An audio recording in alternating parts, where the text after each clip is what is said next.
Hello hello hello everyone, কে অবস্থা সবার, কেমন আছেন আপনারা? তো সবাইকে স্বাগত জানাচ্ছি আমাদের মৌলের পর্যায়বৃত্ত ধর্ম ও রাসায়নিক বন্ধনের লেকচার 6.2, রাইট? আচ্ছা, এটা কেন 6.2 বলতেছি?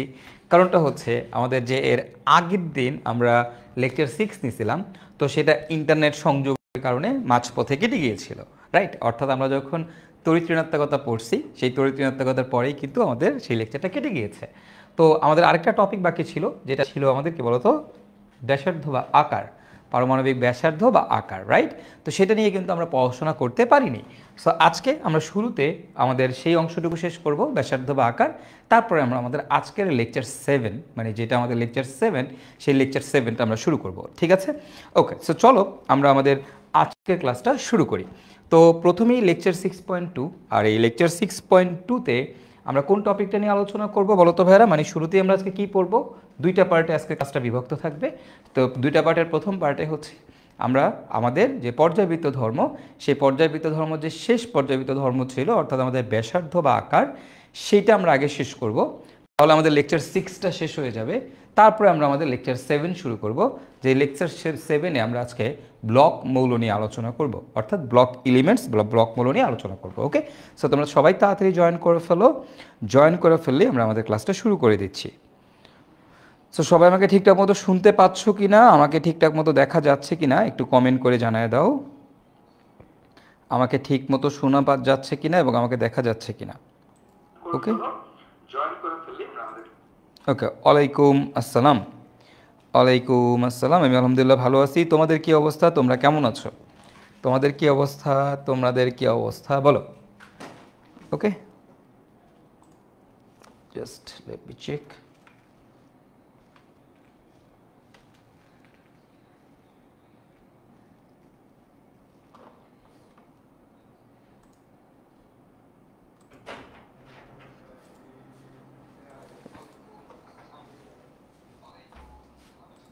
ঠিক আছে সব?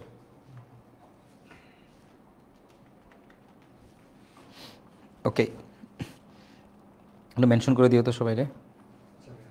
ওকে, আচ্ছা, ওকে, সব যেহেতু ক্লিয়ার, চলো আমরা ক্লাসটা শুরু করি। তো দেখো, আমরা ফার্স্টেই আজকে আমাদের ব্যাসার্ধ নিয়ে আলোচনা করব। ওকে, তো আমরা মোটামুটি সবাই জানি আমাদের যে পারমাণবিক ব্যাসার্ধ আছে, এটা বাম থেকে ডানে গেলে কি হয়, উপর থেকে নিচে গেলে কি হয়। ওকে, তোমরা কিন্তু কম বেশি সবাই এই জিনিসটা জানো যে পারমাণবিক ব্যাসার্ধ, এই জিনিসটা বাম থেকে ডানে গেলে কি হয়, উপর থেকে নিচে গেলে কি হয়।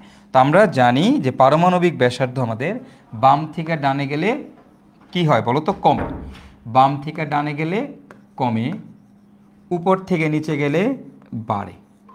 বাম থেকে ডানে গেলে কমে, আর উপর থেকে নিচে গেলে বাড়ে। এটা কিন্তু আমরা অলরেডি জানি, পারমাণবিক ব্যাসার্ধ বাম থেকে ডানে গেলে কমে, উপর থেকে নিচে গেলে বাড়ে, তাই না? আমরা এটা মোটামুটি পড়ছি না? এটা আমরা পড়ছি। এবং আমরা কম বেশি সবাই এটাও পড়ছি যে আমাদের আমাদের জেডিএফ এর সাথে দেখো, জেড এই জেড এর সাথে সাইজের ব্যস্তানুপাতিক সম্পর্ক। জেডিএফ এর সাথে সাইজের কি ধরনের সম্পর্ক? ব্যস্তানুপাতিক সম্পর্ক। কারণ আমরা জানি জেডিএফ যত বেশি হবে, অ্যাট্রাকশন তত বেশি হবে।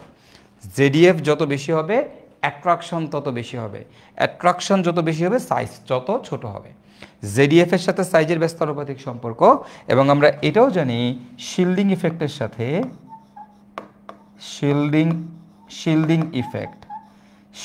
ইফেক্ট যত বেশি হবে, শিল্ডিং ইফেক্ট এটার সাথে সাইজের সমানুপাতিক সম্পর্ক। এগুলো আমরা যখন আমাদের পর্যায়বৃত্ত ধর্ম শুরু করছিলাম, একদম শুরুতেই তোমাদের এই কনসেপ্টগুলো আগে পড়ায় আসছি।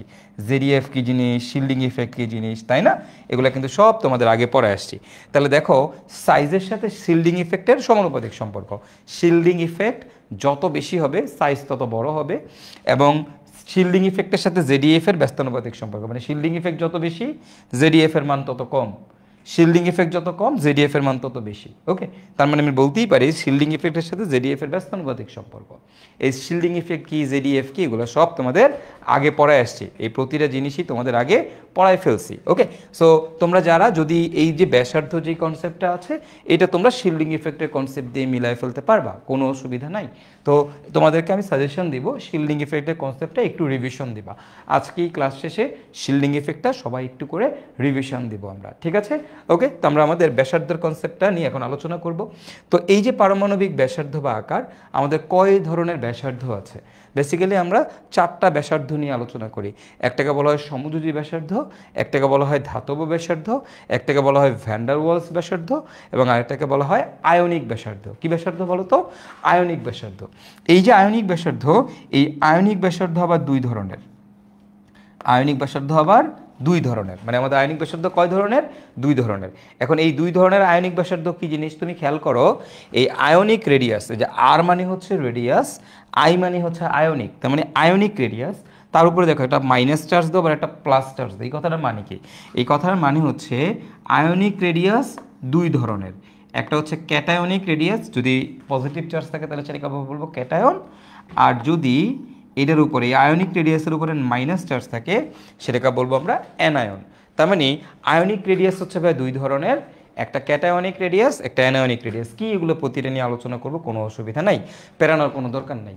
সমযোজী ব্যাসার্ধ, ধাতব ব্যাসার্ধ, ভ্যান ডার ওয়ালস ব্যাসার্ধ, এবং আরেকটা হচ্ছে আমাদের আয়নিক ব্যাসার্ধ। এই যে 4 ধরনের ব্যাসার্ধ আছে, প্রতিটা ব্যাসার্ধ নিয়ে এখন ভাই ডিটেল আলোচনা করব। সো তোমরা কোনো টেনশন করো না, ঠিক আছে? ওকে, সো এই জিনিসগুলা আরেকটু ভালোভাবে বুঝতে হইলে, যেমন ভ্যান ডার ওয়ালস ব্যাসার্ধ বলতে কি বোঝায়, আসলে ভ্যান ডার ওয়ালস বন্ধন বলতে কি বোঝায়, এইটা বোঝার জন্য আসলে আমাদের রাসায়নিক বন্ধন টপিকটা জানা থাকা লাগবে। হ্যাঁ, এখন আমি শিওর তোমরা ভ্যান ডার ওয়ালস বন্ধন সম্পর্কে তোমাদের আসলে অত বেশি আইডিয়া নাই, এটা তোমাদেরকে সামনে ভাইয়া পড়াবো। ভ্যান ডার ওয়ালস বন্ধন সম্পর্কে তোমাদের আইডিয়া খুবই কম, এগুলো ভাইয়া সামনে পড়াবো, ঠিক আছে? সামনে তোমাদেরকে মৌলের পর্যায়বৃত্ত ধর্মতে পড়ানো হবে। ধাতব বন্ধন কি, সমযোজী বন্ধন কি, এগুলো সামনে পড়ানো হবে। সো প্যারা নেওয়ার কোনো দরকার নাই, সামনে আরও ডিটেল ভালোভাবে তোমরা ফিল করে পড়তে পারবা। যেহেতু এই টপিকগুলো আছে, তো জিনিসটা কি মিন করে সেটা আমি তোমাদের দেখাই দিচ্ছি। ওকে, ফাইন। আচ্ছা, এবার তুমি খেয়াল করো। তো প্রথমেই দেখো সমযোজী ব্যাসার্ধ। তো সমযোজী ব্যাসার্ধর জন্য আমাদের একটা সমযোজী যৌগ নিতে হবে। কি নিতে হবে বলো তো ভাইয়ারা? সমযোজী যৌগ। এখন সমযোজী যৌগতে কি হয় তোমরা জানো? সমযোজী বন্ধন কিভাবে গঠিত হয়? সমযোজী বন্ধন গঠিত হয় একটা অরবিটাল আরেকটা অরবিটালের মধ্যে ওভারল্যাপিংয়ের মাধ্যমে। একটা অরবিটাল আরেকটা অরবিটালের মধ্যে যখন প্রবেশ করে, মানে ঢুকে যায়, মানে কি ইলেকট্রন দুইটা শেয়ারিং হয়, তাই না? সমযোজী বন্ধন কিভাবে হয়? 2টা ইলেকট্রন শেয়ারিং হয়। ধরো আমার কাছে এইটা হচ্ছে এ পরমাণু, হ্যাঁ, এটা হচ্ছে আমাদের মনে করো বি পরমাণু। এখন এইখানে এর একটা ইলেকট্রন, এই যে দেখো এখানে এর একটা ইলেকট্রন, হ্যাঁ, আর এইখানে বি এর একটা ইলেকট্রন মিলে বন্ধন তৈরি করছে। হ্যাঁ, এই বন্ধনের ইলেকট্রনটাকে এও শেয়ার করতেছে, বিও শেয়ার করতেছে, তাই না? এটাই তো আমরা সমযোজী বন্ধন মোটামুটি 9-10-এ থাকতে এরকম জিনিস তোমরা দেখে আসছো, সমযোজী বন্ধন কীরকম, তাই না? তাহলে এই যে দেখো এখানে এ আর বি হচ্ছে আমার একটা অধাতু, এই বি হচ্ছে আমার আরেকটা অধাতু। তাহলে 2টা অধাতুর মাঝখানে যে বন্ধন হয় সেটাকে বলা হয় সমযোজী বন্ধন। আর সমযোজী বন্ধনকে আমরা এভাবে দাগ দিয়ে প্রকাশ করি। 2টা অধাতুর মধ্যে যে বন্ধন হয় সেটাকে বলা হয় সমযোজী বন্ধন। আর সমযোজী বন্ধনকে আমরা কি করি? সমযোজী বন্ধনকে আমরা এইভাবে দাগ দিয়ে প্রকাশ করি, ঠিক আছে? So this compound is called a covalent compound. এটা একটা কোভ্যালেন্ট কম্পাউন্ড বা সমযোজী যৌগ। এখন যখন একটা যৌগ এরকম সমযোজী যৌগ তৈরি করে, সেই সমযোজী যৌগের এই প্রথম পরমাণুর কেন্দ্র থেকে, সমযোজী যৌগটার প্রথম পরমাণুর কেন্দ্র থেকে, অর্থাৎ এই পরমাণুর কেন্দ্র থেকে এই পরমাণুর কেন্দ্র পর্যন্ত, প্রথম পরমাণুর কেন্দ্র থেকে দ্বিতীয় পরমাণুর কেন্দ্র পর্যন্ত যে ডিস্টেন্সটা আছে, এদের মাঝখানে যেই ডিস্টেন্সটা আছে, হ্যাঁ, এই প্রথম পরমাণুর কেন্দ্র থেকে দ্বিতীয় পরমাণুর কেন্দ্র পর্যন্ত যেই ডিস্টেন্সটা আছে, এই ডিস্টেন্সটাকে আমরা এটাকে বলা হয় সমযোজী ব্যাস। ওকে, দেখো খেয়াল করো, এই যে ডিস্টেন্সটা আছে, মনে করো এদের মাঝখানে ডিস্টেন্স হচ্ছে ডি। এদের মাঝখানে ডিস্টেন্সটা কত বলো তো? এদের মাঝখানে আমাদের ডিস্টেন্সটা হচ্ছে ভাই ডি। এই মাঝখানে ডিস্টেন্সটা কত? ডি। তো সমযোজী ব্যাসার্ধ, সমযোজী ইংলিশ মানে কি? কোভ্যালেন্ট। সমযোজী ইংলিশ মানে কি বলো তো ভাইরা? কোভ্যালেন্ট। ব্যাসার্ধ মানে কি? রেডিয়াস, আর। সো এটাকে আমরা বলি আরসি। আরসি মানে কি? Covalent radius. আরসি মানে কি? কোভ্যালেন্ট রেডিয়াস বা সমযোজী ব্যাসার্ধ। ওকে, সো এটাকে আরসি দ্বারা প্রকাশ করা হয়। তাহলে দেখো একটা সমযোজী বন্ধনে আবদ্ধ একটা যৌগের প্রথম পরমাণুর কেন্দ্র থেকে দ্বিতীয় পরমাণুর কেন্দ্রের মধ্যবর্তী যে দূরত্ব আছে, সেই মধ্যবর্তী দূরত্বকে আমরা যদি 2 দ্বারা ভাগ করি, মধ্যবর্তী দূরত্বকে আমরা যদি 2 দ্বারা ভাগ করি, তাহলেই আমরা এখান থেকে পাবো আমাদের কোভ্যালেন্ট রেডিয়াস। কী পাবো বলো তো ভাইয়ারা? কোভ্যালেন্ট রেডিয়াস বা বা যেটাকে আমরা বলতে পারি আমাদের সমযোজী ব্যাসার্ধ। সমযোজী ব্যাসার্ধ। আশা করি তোমরা সবাই এই কনসেপ্টটা বুঝতে পারছো।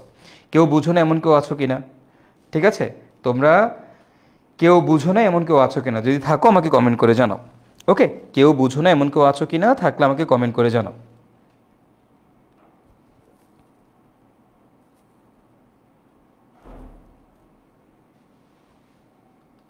ওকে, আচ্ছা, ওকে, সো সবাই বুঝতে পারছি তাই না? আচ্ছা ঠিক আছে, এবার দেখো খেয়াল করো সমযোজী বন্ধন কিভাবে তৈরি হয়। আমরা সবাই জানি যে একটা পরমাণু, ভাই আমার একটা কথা বলো, সাদিয়া আক্তার বিথি, হ্যাঁ সাদিয়া আক্তার বিথি, তুমি একটু আমাকে বলো, আরশাদ, হ্যাঁ আরশাদ, সাদিয়া আক্তার বিথি, তোমরা বলবা যে বলো তো হাইড্রোজেন একটা কি পরমাণু, মানে কি ধরনের যৌগ, সমযোজী যৌগ না আয়নিক যৌগ? H2, H2 একটা কি ধরনের যৌগ বলো? H2 একটা কি ধরনের যৌগ? সমযোজী যৌগ না আয়নিক যৌগ? বলো তো এটা একটা কি ধরনের যৌগ, সমযোজী যৌগ না আয়নিক যৌগ? আরশাদ বলো, বাবা আরশাদ বলো তুমি, এটা কি সমযোজী যৌগ না নাকি হচ্ছে আয়নিক যৌগ? বলো বলো, এটা কি একটা যৌগ না মৌল? আরশাদ, হ্যাঁ এই যে আরেকজন চলে আসছে, হ্যাঁ এই যে তামির নামক একজন চলে আসছে, ওকে হ্যাঁ সমযোজী যৌগ, ঠিক আছে, ওকে ওকে ঠিক আছে বাবা, এটা একটা সমযোজী যৌগ। কেন? কারণ হাইড্রোজেন তোর হচ্ছে একটা অধাতু। হাইড্রোজেন একটা কি বাবা বলো তো? অধাতু। হ্যাঁ বাবা, এটা একটা অধাতু হাইড্রোজেন। তো 2টা হাইড্রোজেন আছে তাই না? এই একটা হাইড্রোজেন, এই হচ্ছে আরেকটা হাইড্রোজেন, এরা মিলে একটা যৌগ গঠন করছে। 2টা হাইড্রোজেন একটা যৌগ গঠন করছে। যৌগ গঠন কেমনি করে বাবা? দেখো এই যে বাবা খেয়াল করো, দেখো এই যে হাইড্রোজেন, হাইড্রোজেন দেখো বাবা, দেখো একটা হাইড্রোজেন পরমাণু, হ্যাঁ এই যে একটা হাইড্রোজেন পরমাণু, ওকে। আবার দেখো এইখানে, এখন খেয়াল করো, এই হাইড্রোজেন পরমাণুতে কয়টা ইলেকট্রন আছে বলো তো বাবা? হাইড্রোজেনে কয়টা ইলেকট্রন থাকে? হাইড্রোজেনে কয়টা ইলেকট্রন থাকে? হাইড্রোজেনে ইলেকট্রন থাকে একটা, 1s1। এইটাও হাইড্রোজেন পরমাণু, এর মধ্যে ইলেকট্রন থাকবে কয়টা? 2টা, তাই না? নাকি না শুয়োরগুলি?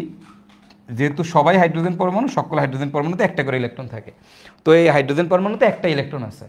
এখন সবাই কি চায়? সবাই কি চায়? সবাই চায় কার মতো হইতে? হিলিয়াম, মানে নিষ্ক্রিয় গ্যাসের মতো হইতে। তো দ্যাটস ওয়াই এই হাইড্রোজেন পরমাণু এই হাইড্রোজেন পরমাণুর সাথে একটা বন্ধনে যুক্ত হয়। তো 2টা অধাতু যখন একটা বন্ধনে যুক্ত হয় ইলেকট্রন শেয়ারিংয়ের মাধ্যমে, সেই বন্ধনকে বলা হয় সমযোজী বন্ধন। সামনে পড়বা, ওকে? তো দেখো এখন, ওকে, তো এর একটা হাইড্রোজেন পরমাণু, তো এর একটা ইলেকট্রন আছে। এর শেষ কক্ষপথে কয়টা ইলেকট্রন আছে? একটা ইলেকট্রন আছে। এই যে মনে করে হাইড্রোজেনের একটা ইলেকট্রন। তো এই পাশে আরেকটা হাইড্রোজেন পরমাণু আছে, বুঝছো? এই পাশে আরেকটা হাইড্রোজেন পরমাণু আছে, হ্যাঁ এই দেখো এই যে আরেকটা হাইড্রোজেন পরমাণু। তো এই যে একটা হাইড্রোজেন পরমাণু আছে, এই দেখো এটা হলো আরেকটা হাইড্রোজেন পরমাণু, ওকে ভাইয়া, এটা আরেকটা হাইড্রোজেন পরমাণু, হ্যাঁ। তো দেখো এইখানে কি ছিল? আগের হাইড্রোজেন পরমাণু একটা ইলেকট্রন ছিল। তো এই পাশে যে আরেকটা হাইড্রোজেন আছে, এইখানে এটা হচ্ছে তার ইলেকট্রন।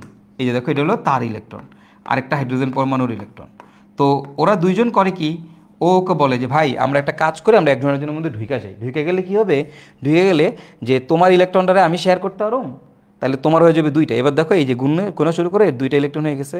তাহলে আবার ওরা বলে যে আমিও তোমারটা ইউজ করতে পারো, সো ওরও 2টা হয়ে গেছে। বুঝতে পারছো? এই বন্ধনগুলোকে বলা হয় সমযোজী বন্ধন। কি বন্ধন? সমযোজী বন্ধন, হ্যাঁ বুঝতে পারছো? ওকে, তার মানে 2টা অধাতু যখন এরকম সমযোজী বন্ধনে যুক্ত হয়, তখন তখন এই যে হাইড্রোজেন পরমাণু আছে, এই হাইড্রোজেন পরমাণুর কেন্দ্র থেকে, মানে এটা যে একটা কেন্দ্র আছে না, কেন্দ্র থেকে এই হাইড্রোজেন পরমাণুর কেন্দ্র, এই 2টা এই যে যখন এরা সমযোজী বন্ধনে যুক্ত অবস্থায় এর কেন্দ্র থেকে এর কেন্দ্র পর্যন্ত যে মাঝখানে যে দূরত্বটা আছে, মনে করো দূরত্বটা মনে করো r7, মাঝখানে দূরত্ব কত? r7। তাহলে এইটার ব্যাসার্ধ কত হবে? এটার ব্যাসার্ধ হবে r7/2, r7 ডিভাইডেড বাই 2, হ্যাঁ মনে করো দূরত্বটা হয়েছে r7। তাহলে মান কত হবে? r7 রে 2 দিয়ে ভাগ করলে যে মানটা পাওয়া যাবে ওইটাই হবে আমার সমযোজী ব্যাসার্ধ। Clear? Okay fine good, okay fine good, সবাই বুঝতে পারছে আশা করি, হ্যাঁ। তাহলে কি সমযোজী বন্ধনের মধ্যে যখন আবদ্ধ থাকবে তখন একটার কেন্দ্র থেকে আরেকটার কেন্দ্র মানে দুইটা পরমাণুই তো সমযোজী বন্ধনে আছে, তো এটার কেন্দ্র থেকে এটার কেন্দ্রের মধ্যবর্তী দূরত্বকে 2 দ্বারা ভাগ করলে যেটা পাবো সেটা কি আমরা বলবো আমাদের কোভ্যালেন্ট রেডিয়াস। সেটাকে আমরা কি বলবো? কোভ্যালেন্ট বা সমযোজী ব্যাসার্ধ। ওকে, আশা করি সবাই বুঝতে পারছো। কেউ যদি না বুঝো তারপর আবার বললেও বুঝাই দেবো, কোনো অসুবিধা নাই। হ্যাঁ, আচ্ছা এবার খেয়াল করো, এবার আসো ধাতব ব্যাসার্ধ। এখন ধাতব বন্ধন কি ধরনের, আশাদ বুঝছো কিনা? ক্লিয়ার ভাইয়া? Okay good. বিথি বুঝতে পারছি, ওকে ফাইন, ক্লিয়ার, ওকে ওকে গুড। আচ্ছা এবার দেখো, খেয়াল করো যে এখন দেখো ধাতব ব্যাসার্ধ কি জিনিস। তাহলে সমযোজী ব্যাসার্ধর কনসেপ্ট আমরা দেখলাম, আমরা আশা করি সমযোজী ব্যাসার্ধ কি জিনিস এটা বুঝেই ফেলছি। এবার আসো আমরা দেখবো আমাদের ধাতব ব্যাসার্ধ। হ্যাঁ, এখন দেখো ভাইয়া ধাতব ব্যাসার্ধ মানে কি একটু বোঝার চেষ্টা করি সবাই, চলো। ধাতব ব্যাসার্ধ, তো ধাতব বন্ধন কিভাবে তৈরি হয় দেখো। ধাতব বন্ধন সমযোজী বন্ধনে কি হয়েছে দেখো, একটা অরবিটাল আরেকটা অরবিটালের সাথে কিন্তু ওভারল্যাপ করছে, একটা অরবিটাল আরেকটা অরবিটালের মধ্যে কিন্তু ইনফিউজড হয়ে গেছে, তাই না? আচ্ছা, কিন্তু সমযোজী বন্ধনে কি এরকম কিছু, ধাতব ব্যাসার্ধতে কি এরকম কিছু হয়?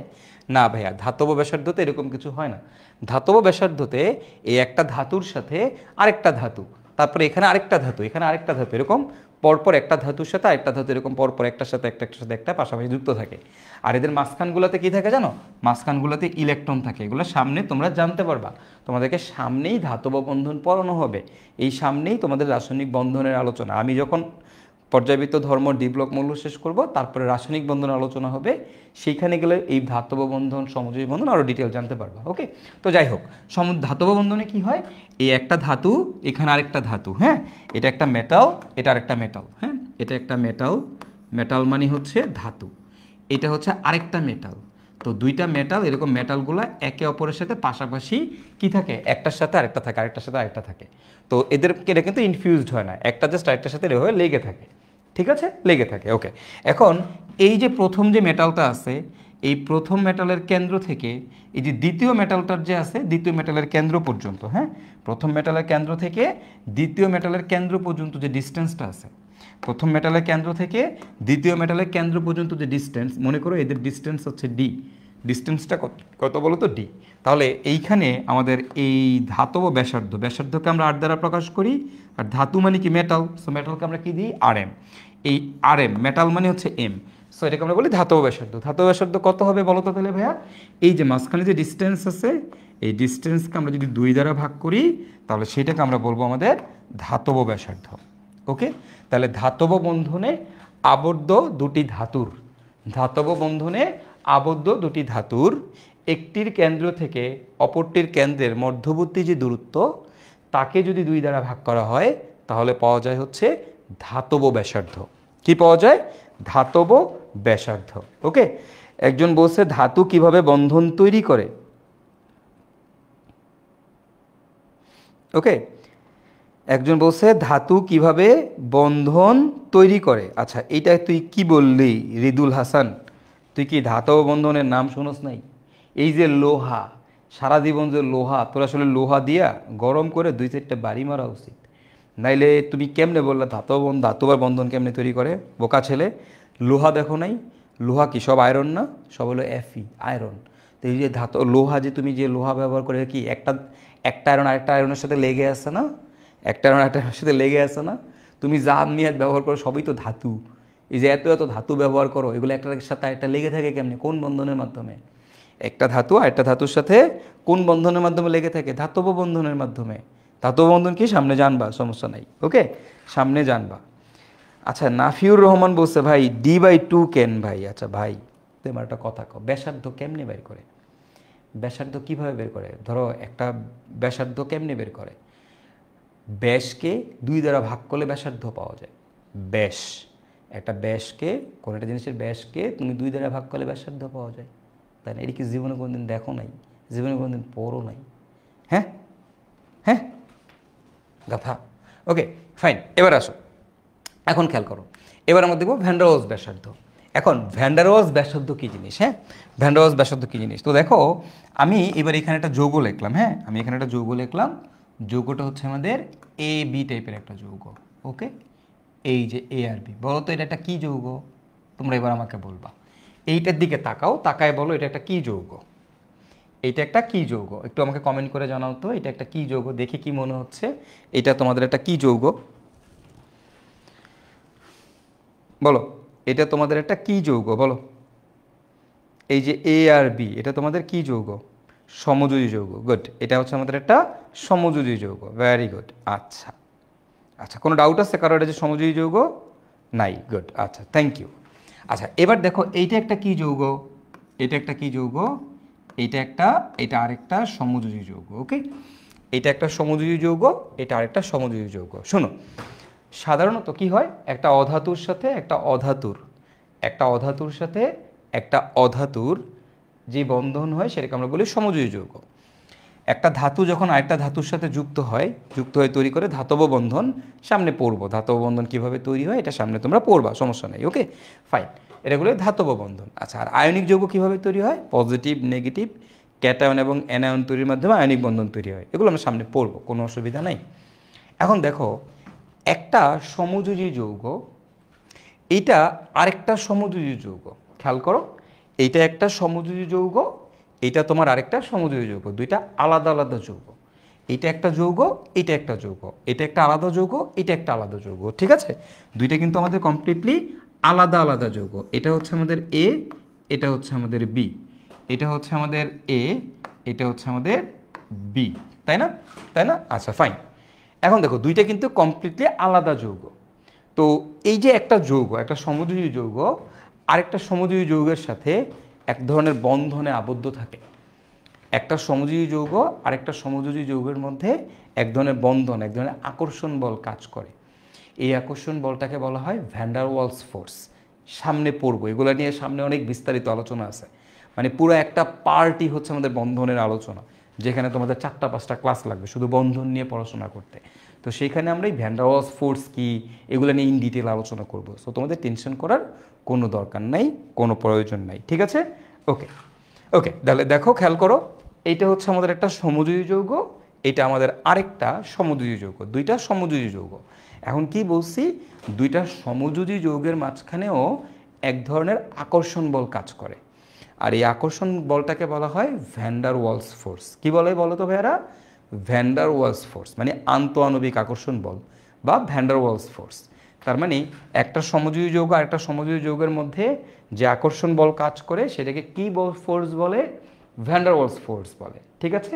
তো যখন একটা যৌগ আরেকটা যৌগের সাথে এরকম ভ্যান ডার ওয়ালস ফোর্সে আবদ্ধ থাকে, ভ্যান ডার ওয়ালস ফোর্সে মানে এদের দূরে দূরেই আছে, এটা কিন্তু দূরে দূরেই আছে। দেখো, এদের মাঝখানে কিন্তু একটা গ্যাপ আছে, কিন্তু এদের মধ্যে একটা হালকা একটা কি বল আছে? হালকা একটা অ্যাট্রাকশন ফোর্স আছে। এটার সাথে এটার হালকা একটা কি আছে? অ্যাট্রাকশন ফোর্স আছে, আকর্ষণ বল আছে। এই যে আকর্ষণ বলটা, এটা কি আমরা বলি আমাদের ভ্যান ডার ওয়ালস ফোর্স। কি force? Van der Waals force. তো যখন সমযোজী যৌগগুলা এরকম ভ্যান ডার ওয়ালস ফোর্সে আবদ্ধ থাকে, যখন সমযোজী যৌগগুলো এরকম ভ্যান ডার ওয়ালস ফোর্সের মাধ্যমে আবদ্ধ থাকে, তখন তখন তখন কি হয় জানো? তখন এই আবদ্ধ থাকলে এই বি এর কেন্দ্র থেকে এই এ এর কেন্দ্র পর্যন্ত যে ডিস্টেন্সটা পাওয়া যাবে, এই বি এর কেন্দ্র থেকে এর কেন্দ্র, মানে প্রথম যৌগের বি এবং পরের যৌগের এ, এদের মাঝখানে, এদের এইটার কেন্দ্র থেকে ওইটার কেন্দ্র পর্যন্ত যেই ডিস্টেন্সটা পাওয়া যাবে, যেই ডিস্টেন্স বা দূরত্বটা পাওয়া যাবে, সেই দূরত্বটাকে তুমি যদি কত দ্বারা ভাগ করো, সেই দূরত্বটাকে তুমি যদি 2 দ্বারা ভাগ করো, তাহলে সেটাকে বলবো আমরা আমাদের ভ্যান ডার ওয়ালস ব্যাসার্ধ। কি বলবো বলো তো ভাইরা? ভ্যান ডার ওয়ালস ব্যাসার্ধ। তো ভ্যান ডার ওয়ালস মানে ভি, ভ্যান ডার ওয়ালস ব্যাসার্ধ। ঠিক আছে? তাহলে 3 ধরনের ব্যাসার্ধ নিয়ে আমরা আলোচনা করতেছি। প্রথমটা হচ্ছে আমাদের সমযোজী ব্যাসার্ধ, তারপরটা হচ্ছে আমাদের ধাতব ব্যাসার্ধ, আর তারপরটা হচ্ছে আমাদের ভ্যান ডার ওয়ালস ব্যাসার্ধ। আই হোপ 3 ধরনের ব্যাসার্ধ সম্পর্কে তোমাদের আইডিয়া হয়েছে। ওকে, সো তোমাদের ফার্স্ট কোয়েশ্চেন আমার এখন তোমাদের কাছে, তোমরা বুঝছো কিনা? মানে সমস্যা নেই, না বুঝলে কোনো অসুবিধা নেই, কারণ তোমরা এগুলা আগে পরে কোনো দিন পড়ো নাই। সো যেটা পড়ো নাই সেটা না বুঝলে আমি বারবার বুঝাই দেবো, কোনো অসুবিধা নাই। ঠিক আছে? এখন যদি তুমি বলো সমযোজী বন্ধন কি, এটা বুঝি নাই, তাহলে আমি রাগ করব। হ্যাঁ, সমযোজী বন্ধনটা কি এটা জানি না, ধাতব বন্ধন কি এটা জানি না, এটা শুনলে রাগ করব। বাট তুমি যদি বলো এগুলো বুঝো নাই, এগুলো আমি তোমার 100 বার বুঝাই দেবো, কোনো অসুবিধা নাই। যেটা বুঝো না এটা তোমার আমি 100 বার বুঝাই দেবো, যেটা তোমার কাছে নতুন। বাট অ্যাটলিস্ট এটা এক্সপেক্ট করি আয়নিক যৌগ কি, সমযোজী যৌগ কি, একটু নাম শুনছো অ্যাটলিস্ট, নাম শুনছো। অধাতু অধাতুর মধ্যে সমযোজী বন্ধন তৈরি হয় এইটুক জানো অ্যাটলিস্ট, মানে এইটুক এক্সপেক্ট করি। হ্যাঁ, okay clear, okay fine clear. Van der Waals মানে কি? আচ্ছা, ভ্যান্ডারওয়ালস মানে কি? ভ্যান্ডারওয়ালস হচ্ছে একজনের নাম, একজনের নাম, উনি এই বন্ধনটা আবিষ্কার করছে, ঠিক আছে? এই জন্য এটাকে আমরা বলি ভ্যান্ডারওয়ালস ফোর্স, মানে ওনার নাম অনুসারে। হ্যাঁ, সামনে ডিটেল ভ্যান্ডারওয়ালস ফোর্স নিয়ে আলোচনা করব, প্যারা নিও না, একেবারে একটা পুরো একটা সিঙ্গেল ক্লাসই হবে ভ্যান্ডারওয়ালস ফোর্সের উপরে, ঠিক আছে? সামনে আসতেছে, ওকে ক্লিয়ার, ওকে। তাহলে দেখো কি বলছি, হ্যাঁ ওকে ওকে ক্লিয়ার। বিথি বুঝছিস?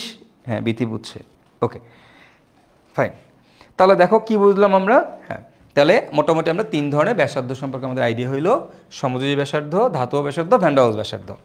এখন তোমরা এখান থেকে আমাকে বলো তো ভাইয়া কোন ব্যাসার্ধটা বড়, সমযোজী ব্যাসার্ধ, ধাতব ব্যাসার্ধ না ভ্যান্ডারওয়ালস ব্যাসার্ধ? কোন ব্যাসার্ধটা বড় তোমাদের একটু, তোমরা এখান থেকে তাকায় বলো যে কোন মানটা বড় হইতে পারে। দেখে দেখে একটা চোখের আন্দাজ আছে না, চোখের আন্দাজে তোমার কাছে কি মনে হচ্ছে, কোনটা বড় কোনটা ছোট বলো তো দেখি, কোন ব্যাসার্ধটা বড়, কোন ব্যাসার্ধটা সবচেয়ে ছোট, চোখের আন্দাজে কি মনে হয়, কোন কি চোখের আন্দাজে কি মনে হচ্ছে? সাবাস জনন, very good. Van der Waals, very good Maruf Billah, okay হ্যাঁ এক্স্যাক্টলি ব্যাসার্ধ, সাবাস বিথি, গুড, এই যে বিথি বুঝে গেছে। Van der Waals, van der Waals, van der Waals, okay good. তার মানে আমরা যেটা দেখি চোখের আন্দাজে দেখি মনে হচ্ছে ভ্যান্ডারওয়ালস ব্যাসার্ধের মান সব থেকে বড়।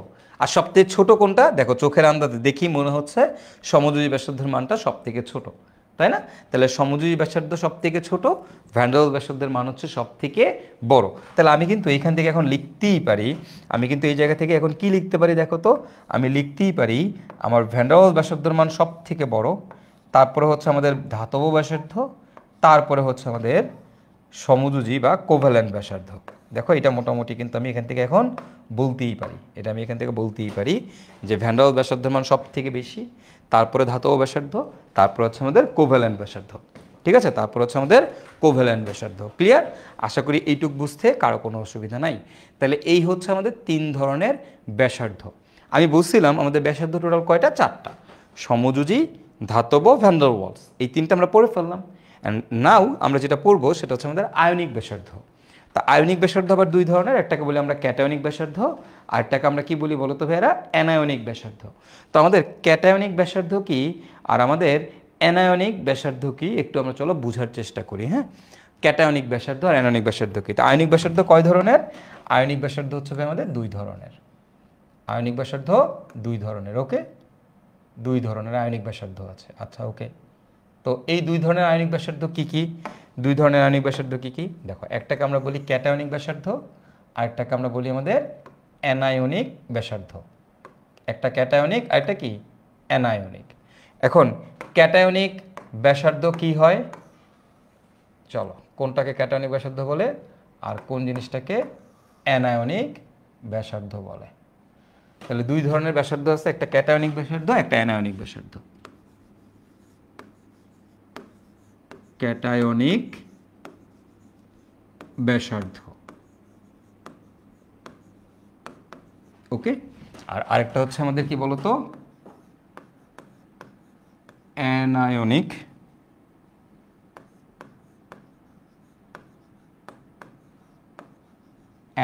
ব্যাসার্ধ, ওকে।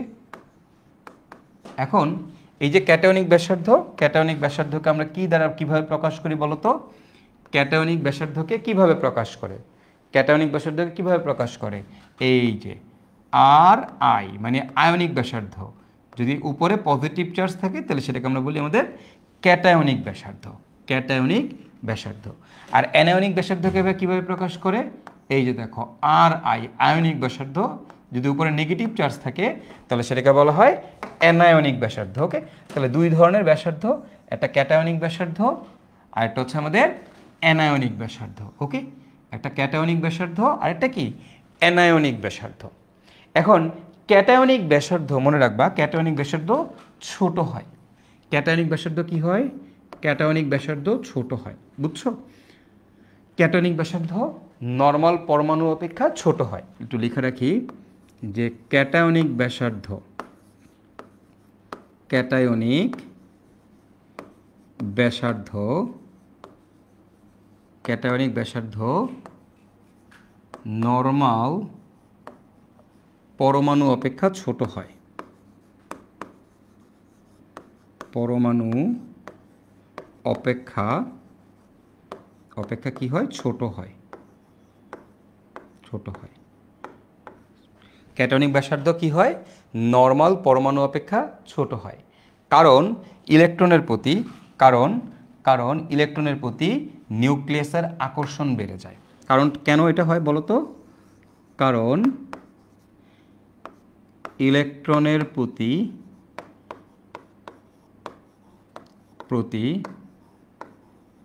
নিউক্লিয়াসের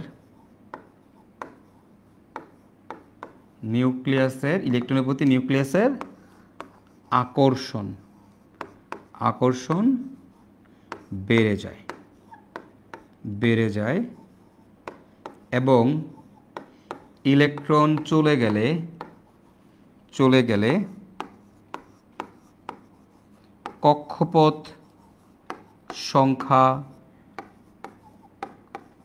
সংখ্যা কমে যায়। ওকে, যাক, এর দরকার নেই, তোমাদের দরকার নেই, জাস্ট কি লিখে রাখো, নিউক্লিয়াসের কি হয়? আকর্ষণ বেড়ে যায়। যেহেতু নিউক্লিয়াসের আকর্ষণ বেড়ে যায়, সো আমার এটার আকারটা কি হয়ে যায়? ছোট হয়ে যায়। তাহলে ক্যাটায়নিক ব্যাসার্ধ কেন ছোট হয়? ক্যাটায়নিক ব্যাসার্ধ ছোট হয়। ক্যাটায়নিক ব্যাসার্ধ কেন ছোট হয়? কারণ ক্যাটায়ন হয়ে গেলে কি হয়? যে নিউক্লিয়াস আছে, সেই নিউক্লিয়াস যে ইলেকট্রন আছে, ইলেকট্রনকে বেশি বেশি আকর্ষণ করে। নিউক্লিয়াস ইলেকট্রনকে কি করে? বেশি বেশি আকর্ষণ করে। এই আকর্ষণের কারণে আমার কি হচ্ছে? আকর্ষণের কারণে আমাদের আকারটা ছোট হয়ে যাচ্ছে। কারণ আমরা জানি আকার যত বড় হবে, আকর্ষণ যত বেশি হবে, আকার তত ছোট হবে। আর এই যে অ্যানায়নিক ব্যাসার্ধ কি হয় জানো? অ্যানায়নিক ব্যাসার্ধ বড় হয়। অ্যানায়নিক ব্যাসার্ধ বড় হয়। ক্যাটায়নিক ব্যাসার্ধ ছোট হয়, হোয়ারএজ অ্যানায়নিক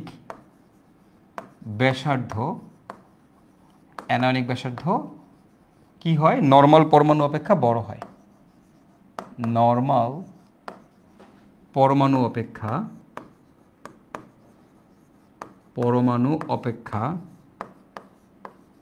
অপেক্ষা বড় হয়। ওকে, কারণটা কি? কারণ হচ্ছে ইলেকট্রন যুক্ত হলে,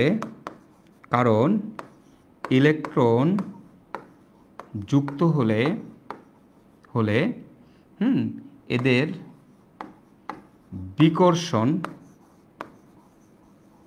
বিকর্ষণ বেড়ে যায়। ওকে, অর্থাৎ শিল্ডিং ইফেক্ট বৃদ্ধি পায়। অর্থাৎ কি পায়? দেখো, বিকর্ষণ মানেই তো শিল্ডিং ইফেক্ট। একটা ইলেকট্রন আরেকটা ইলেকট্রনকে বিকর্ষণ করে, এটাই হচ্ছে শিল্ডিং ইফেক্ট। আমি তোমাদেরকে পড়াইছিলাম, ইলেকট্রন যখন ইলেকট্রনকে বিকর্ষণ করে দূরে ঠেলে দেয়, সেটাকে আমরা কি বলি বলো তো? সেটাকে আমরা বলি শিল্ডিং ইফেক্ট। অর্থাৎ শিল্ডিং ইফেক্ট বৃদ্ধি পায়। শিল্ডিং ইফেক্ট কী পায় বলো তো? বৃদ্ধি পায়। আর আমরা কি জানি? আমরা বৃদ্ধি পায়, ফলে আকার বেড়ে যায়। আমরা জানি শিল্ডিং ইফেক্ট বাড়লে কি হয় বলো তো ভাইয়ারা? শিল্ডিং ইফেক্ট বাড়লে কি হয়? শিল্ডিং ইফেক্ট যখন বৃদ্ধি পায়, শিল্ডিং ইফেক্ট যদি বাড়ে আকার বড় হয়। শিল্ডিং ইফেক্ট বাড়লে আকার বড় হয়। তাহলে আমরা কি দেখলাম? ক্যাটায়নিক আকার ছোট হয়, অ্যানায়নিক আকার বড় হয়। ব্যাপারটা কীরকম? চলো একটু এক্সপ্লেন করি, একটা এক্সাম্পল দিয়ে তোমাকে বুঝাই দিই। ধরো আমি তোমাকে বললাম সোডিয়াম পরমাণু আর হচ্ছে সোডিয়াম প্লাস, এই দুইটার মধ্যে কার আকার বড়? তোমাকে যদি বলা হয় সোডিয়ামের আকার বড় না সোডিয়াম প্লাসের আকার বড়, সোডিয়ামের আকার বড় নাকি সোডিয়াম প্লাসের আকার বড়, এখন এই দুইটার মধ্যে কোনটার আকার বড়? আমরা কি বলছি বলো তো? আমরা বলছি ক্যাটায়নিক ব্যাসার্ধ নর্মাল পরমাণু অপেক্ষা ছোট হয়। যেহেতু এটা ক্যাটায়ন হয়ে গেছে, তো এর ব্যাসার্ধ নর্মাল পরমাণু অপেক্ষা ছোট হবে। সো আমার সোডিয়ামের আকার হবে সোডিয়াম প্লাসের থেকে বেশি। হোয়ারএস তোমাকে যদি বলা হয় আমার ক্লোরিন আর ক্লোরাইড আয়ন কার আকার বড়, বলো তো ক্লোরিন আর ক্লোরাইড আয়নের মধ্যে কার আকার বড় হবে? ক্লোরিন আর ক্লোরাইড আয়নের মধ্যে কার আকার বড় হবে? খুব সিম্পল ভাইয়া, অ্যানায়নিক আকার বড় হয়। নর্মাল পরমাণু অপেক্ষা অ্যানায়নিক আকার কি হয়? বড় হয়। এই নর্মাল পরমাণু অপেক্ষা অ্যানায়নিক আকার বড় হয়।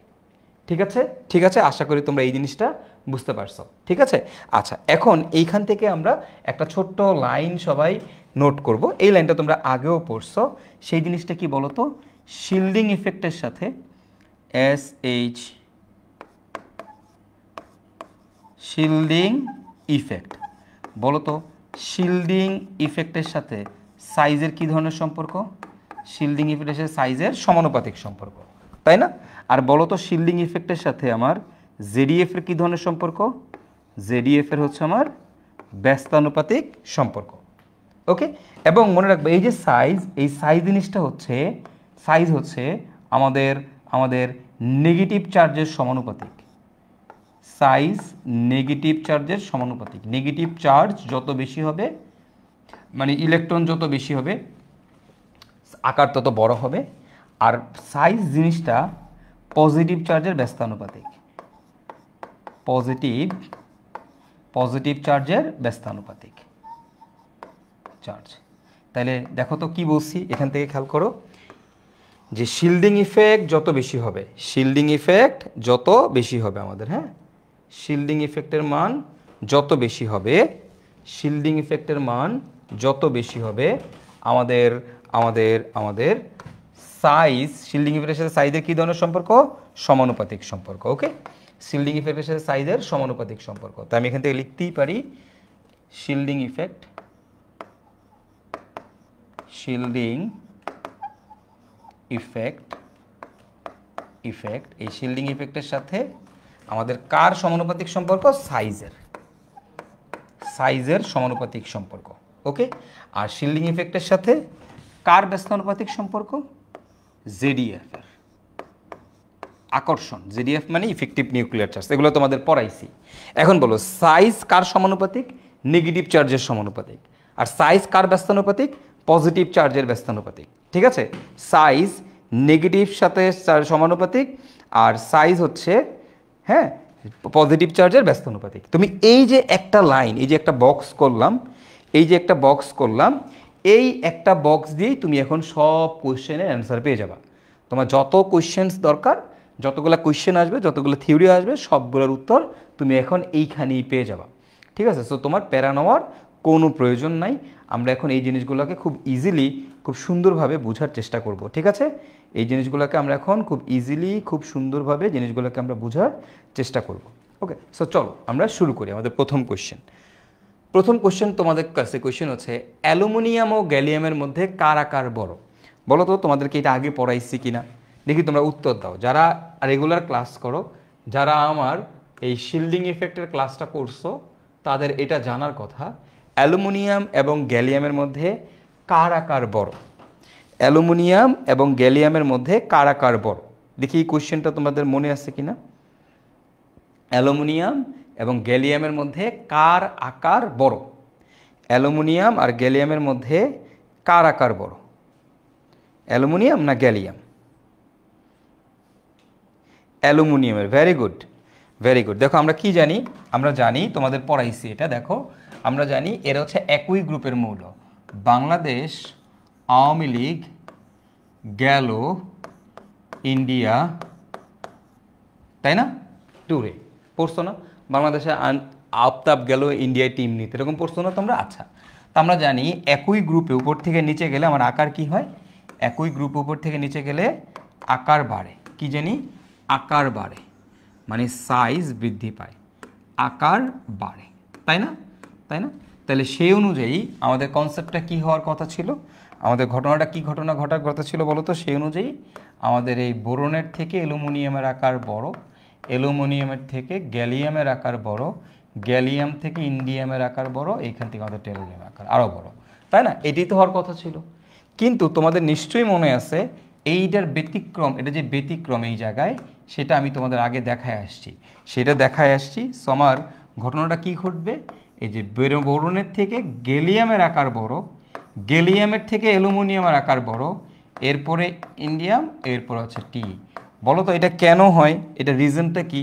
তোমাদের নিশ্চয়ই রিজনটা মনে আছে। কারো যদি কেউ যদি মনে না থাকে, তোমরা একটু কষ্ট করে ইফেক্টিভ নিউক্লিয়ার চার্জ মানে শিল্ডিং ইফেক্টের যে ক্লাসটা নিয়েছিলাম সেই শিল্ডিং ইফেক্টের ক্লাসটা দেখবা, দেখলেই কনসেপ্টটা ক্লিয়ার হয়ে যাবে। সো কেন আকার বড়, কোনটার আকার বড় এবং কেন আকার বড়, এটা HW। এটার উত্তর কই আছে? উত্তর অলরেডি তোমাদের শিখাইছি।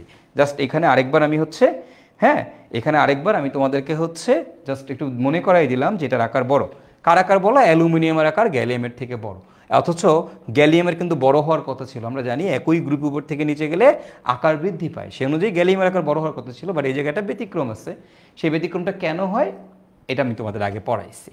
ওকে, সো আগে তোমাদের পড়াইছি। ওকে, কারণ ডি অরবিটাল আছে আর ডি অরবিটালে শিল্ডিং ইফেক্ট বেশি। এখন বলছে আকারের ঊর্ধ্ব ক্রমানুসারে সাজাও, আকারের ঊর্ধ্ব ক্রমানুসারে সাজাও। তো তোমাকে বলছে সালফাইড, ম্যাগনেসিয়াম 2+, ক্লোরাইড, অ্যালুমিনিয়াম 3+ এবং সোডিয়াম। তো এদেরকে বলছে আকারের ঊর্ধ্ব ক্রমানুসারে সাজাইতে। কার ঊর্ধ্ব ক্রমানুসারে সাজাইতে বলো তো? আকারের ঊর্ধ্ব ক্রমানুসারে সাজাইতে বলছে। তো তুমি এদেরকে আকারের ঊর্ধ্বক্রম অনুসারে সাজাও তো। বলো তো কোনটা কার থেকে বড় হবে, কোনটা কার থেকে বড় হবে? আকারের ঊর্ধ্বক্রম অনুসারে সাজাও। Sulphide, magnesium 2+, chloride, aluminium 3+, sodium, তারপরে হচ্ছে ওইটা। ওকে, সো এখন তুমি একটা জিনিস খেয়াল করো, ক্লোরাইড এবং সালফাইড একটু জাস্ট চিন্তা করো তোমরা এখান থেকে একটু দেখো। আমার এখানে আছে ম্যাগনেসিয়াম 2+, আমার এখানে আছে অ্যালুমিনিয়াম 3+, আমার এখানে আছে সোডিয়াম। আচ্ছা, তারপরে কি আছে আমার এখানে আছে সালফাইড এবং আমার এখানে আছে ক্লোরাইড। ওকে, ক্লোরাইড। Okay fine. একটু চিন্তা করো তো কোনটা আমাদের এখানে সবচেয়ে বেশি হবে। জাস্ট একটু চিন্তা করো। আকারের ঊর্ধ্বক্রম অনুসারে সাজাইতে বলছে, উপর থেকে নিচে সাজাইতে বলছে। সাজাও দেখি, পারবা ইনশাল্লাহ পারবা। একটু জাস্ট চিন্তা করো, চিন্তা করলেই তোমরা পারবা।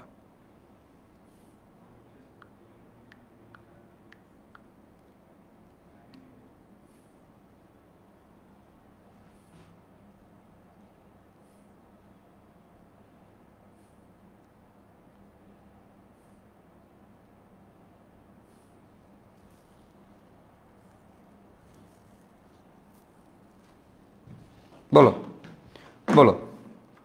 ওকে, ঊর্ধ্বক্রম অনুসারে সাজাইতে বলছে মানে কি?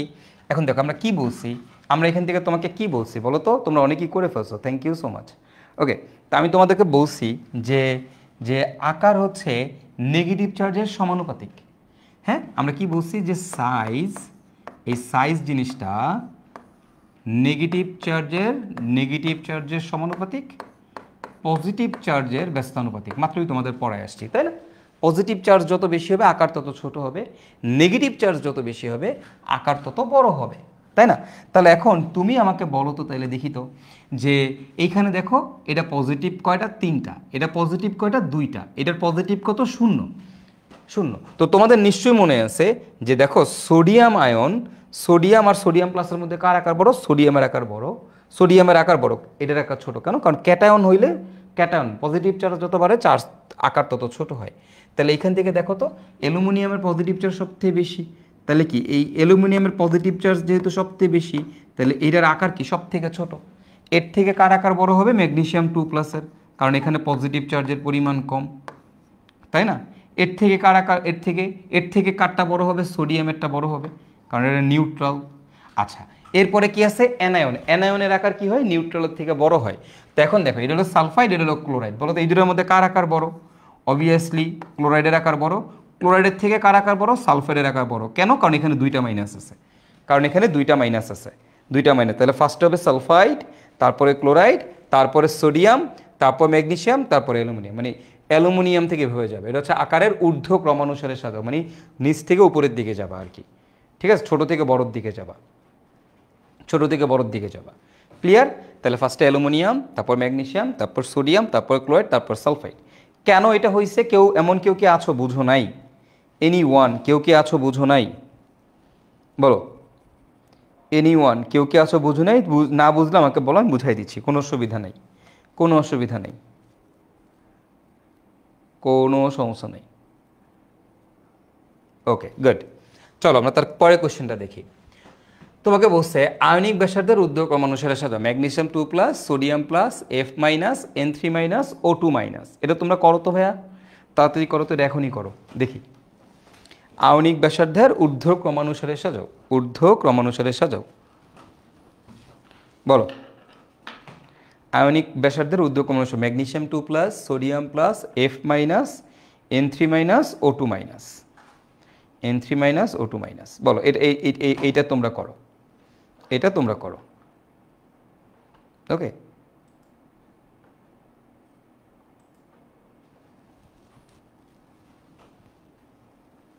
তাড়াতাড়ি তাড়াতাড়ি তাড়াতাড়ি উত্তর দিয়ে দাও। Mg2+, N+, F-, N3-, O2-। তাড়াতাড়ি।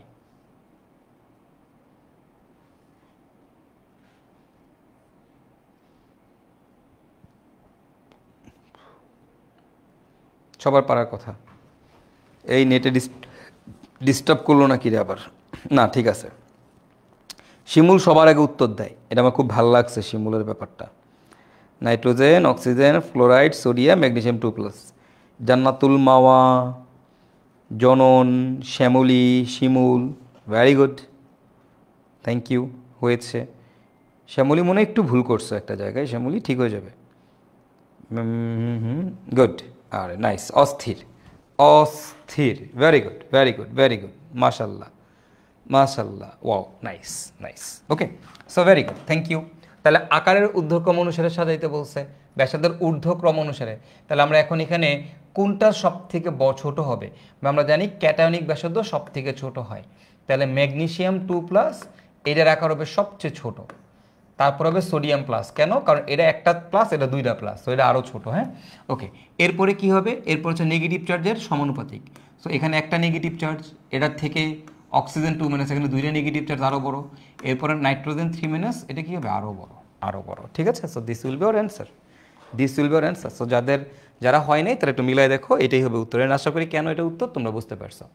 এখন হচ্ছে আকারের অধক্রম অনুসারে সাজাও, সোডিয়াম, ম্যাগনেসিয়াম, সিলিকন, এটা সবাই পারবা। এটা কি পজিটিভ চার্জ নেগেটিভ চার্জ? না ভাইয়া, এটা পজিটিভ নেগেটিভ কিছুই না। সোডিয়াম, ম্যাগনেসিয়াম, অ্যালুমিনিয়াম, তারপরে কি? সিলিকন, তাই না? এখন আমরা কি জানি বাম থেকে ডানে গেলে?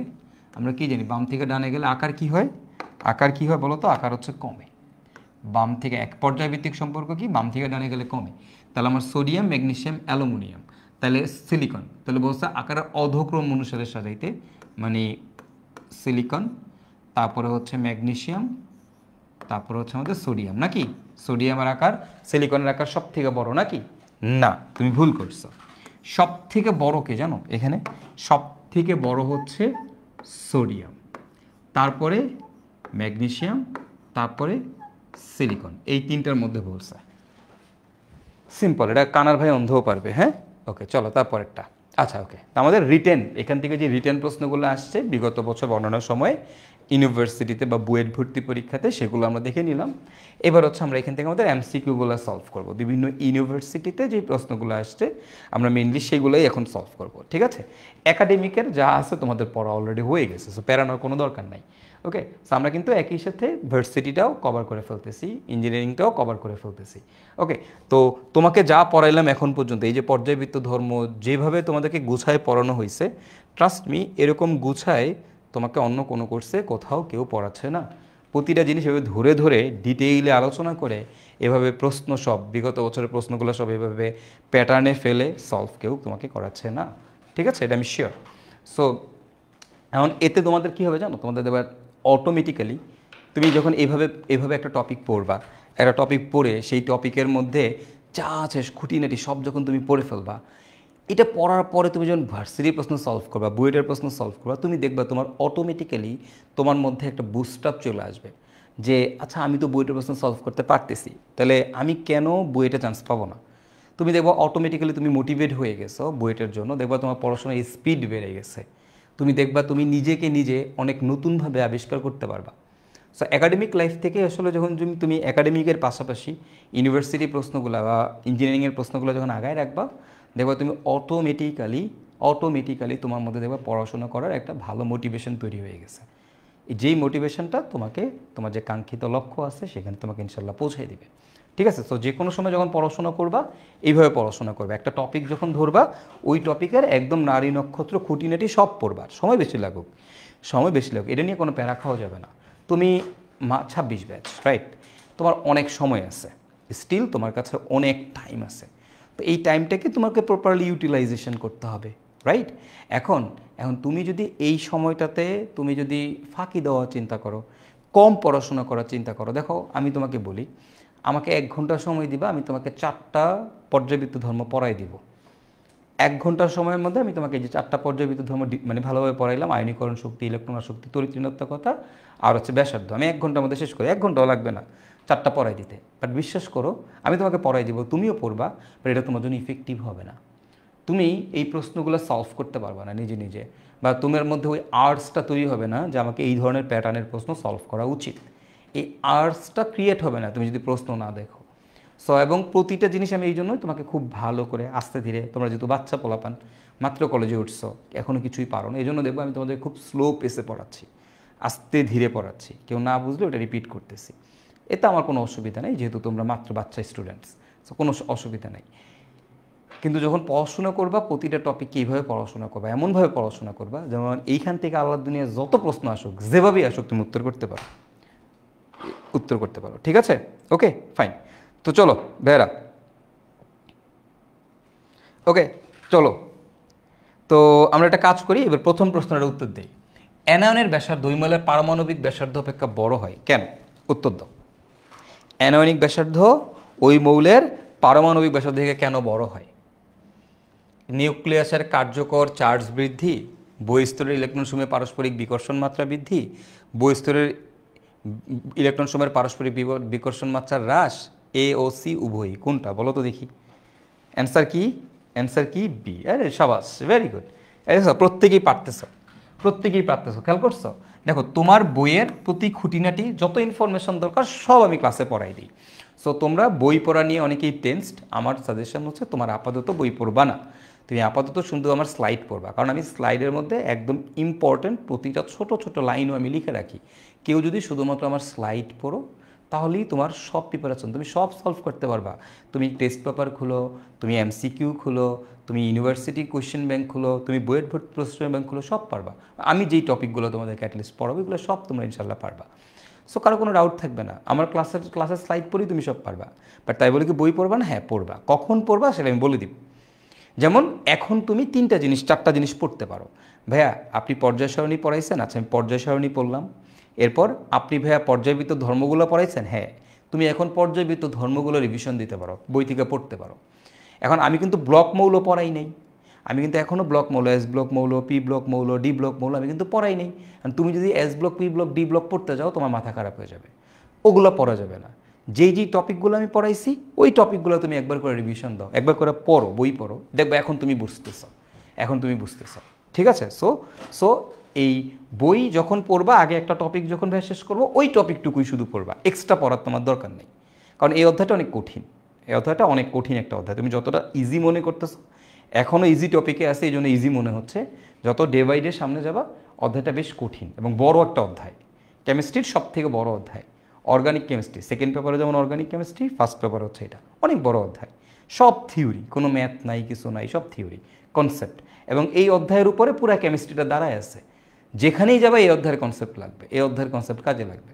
সেই জন্য অধ্যায়টা একটু জটিল, কঠিন, একটু সময় লাগে, একটু আস্তে ধীরে পড়ো, বাট ভালো করে পড়ো। একটা জিনিস যখন খাবা ভালো করে খাবা, আস্তে ধীরে খাবা, হজম করতে করতে খাবা। ঠিক আছে? ওকে, তো এবার আসো, এখন কথা হচ্ছে যে অ্যানায়নের ব্যাসার্ধ ওই মৌলের পারমাণবিক ব্যাসার্ধ অপেক্ষা বড়, কারণ কি? বি। এটা আমরা মোটামুটি সবাই পারবো। দেখো এই যে ছোট একটা লাইন লিখে দিচ্ছি, এই কারণে তুমি কিন্তু এই জিনিসগুলো এখন বুঝতেছো। একই মৌলের পারমাণবিক আকার অপেক্ষা ক্যাটায়নের আকার ছোট, কারণ কি বলো?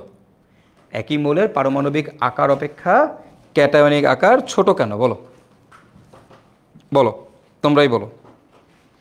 একই মৌলের পারমাণবিক আকার অপেক্ষা ক্যাটায়নের আকার ছোট, এটা কারণটা কি? ক্যাটায়নের আকার কেন ছোট হয়?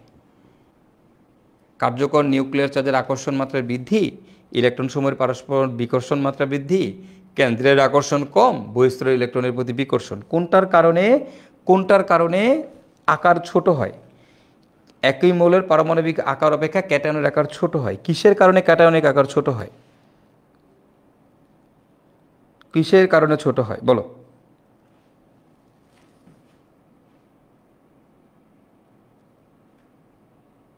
বলো কিসের কারণে ছোট হয়? Exactly, good. কিসের কারণে? Nucleus, exactly, very good. C, কার্যকরী নিউক্লিয়াস চার্জের আকর্ষণ মাত্রার বৃদ্ধি। নিউক্লিয়াসের আকর্ষণ বৃদ্ধি পায়, নিউক্লিয়াসের আকর্ষণ বৃদ্ধি পায় বলেই কি হয়? ক্যাটায়নের আকার ছোট হয়। ওকে, ভেরি গুড। চলো তারপরটাতে যাই। গ্রুপ 13 এর মৌলে পারমাণবিক ব্যাসার্ধের বৃদ্ধির সঠিক ক্রম কোনটি? গ্রুপ 13 এর মৌলসমূহে পারমাণবিক ব্যাসার্ধ বৃদ্ধির সঠিক ক্রম কোনটা বলো? গ্রুপ 13 মানে বাংলাদেশ আওয়ামী লীগ গেল ইন্ডিয়া ট্যুরে। ওকে, বাংলাদেশ আওয়ামী লীগ গেল ইন্ডিয়া ট্যুরে, টিআই, সরি।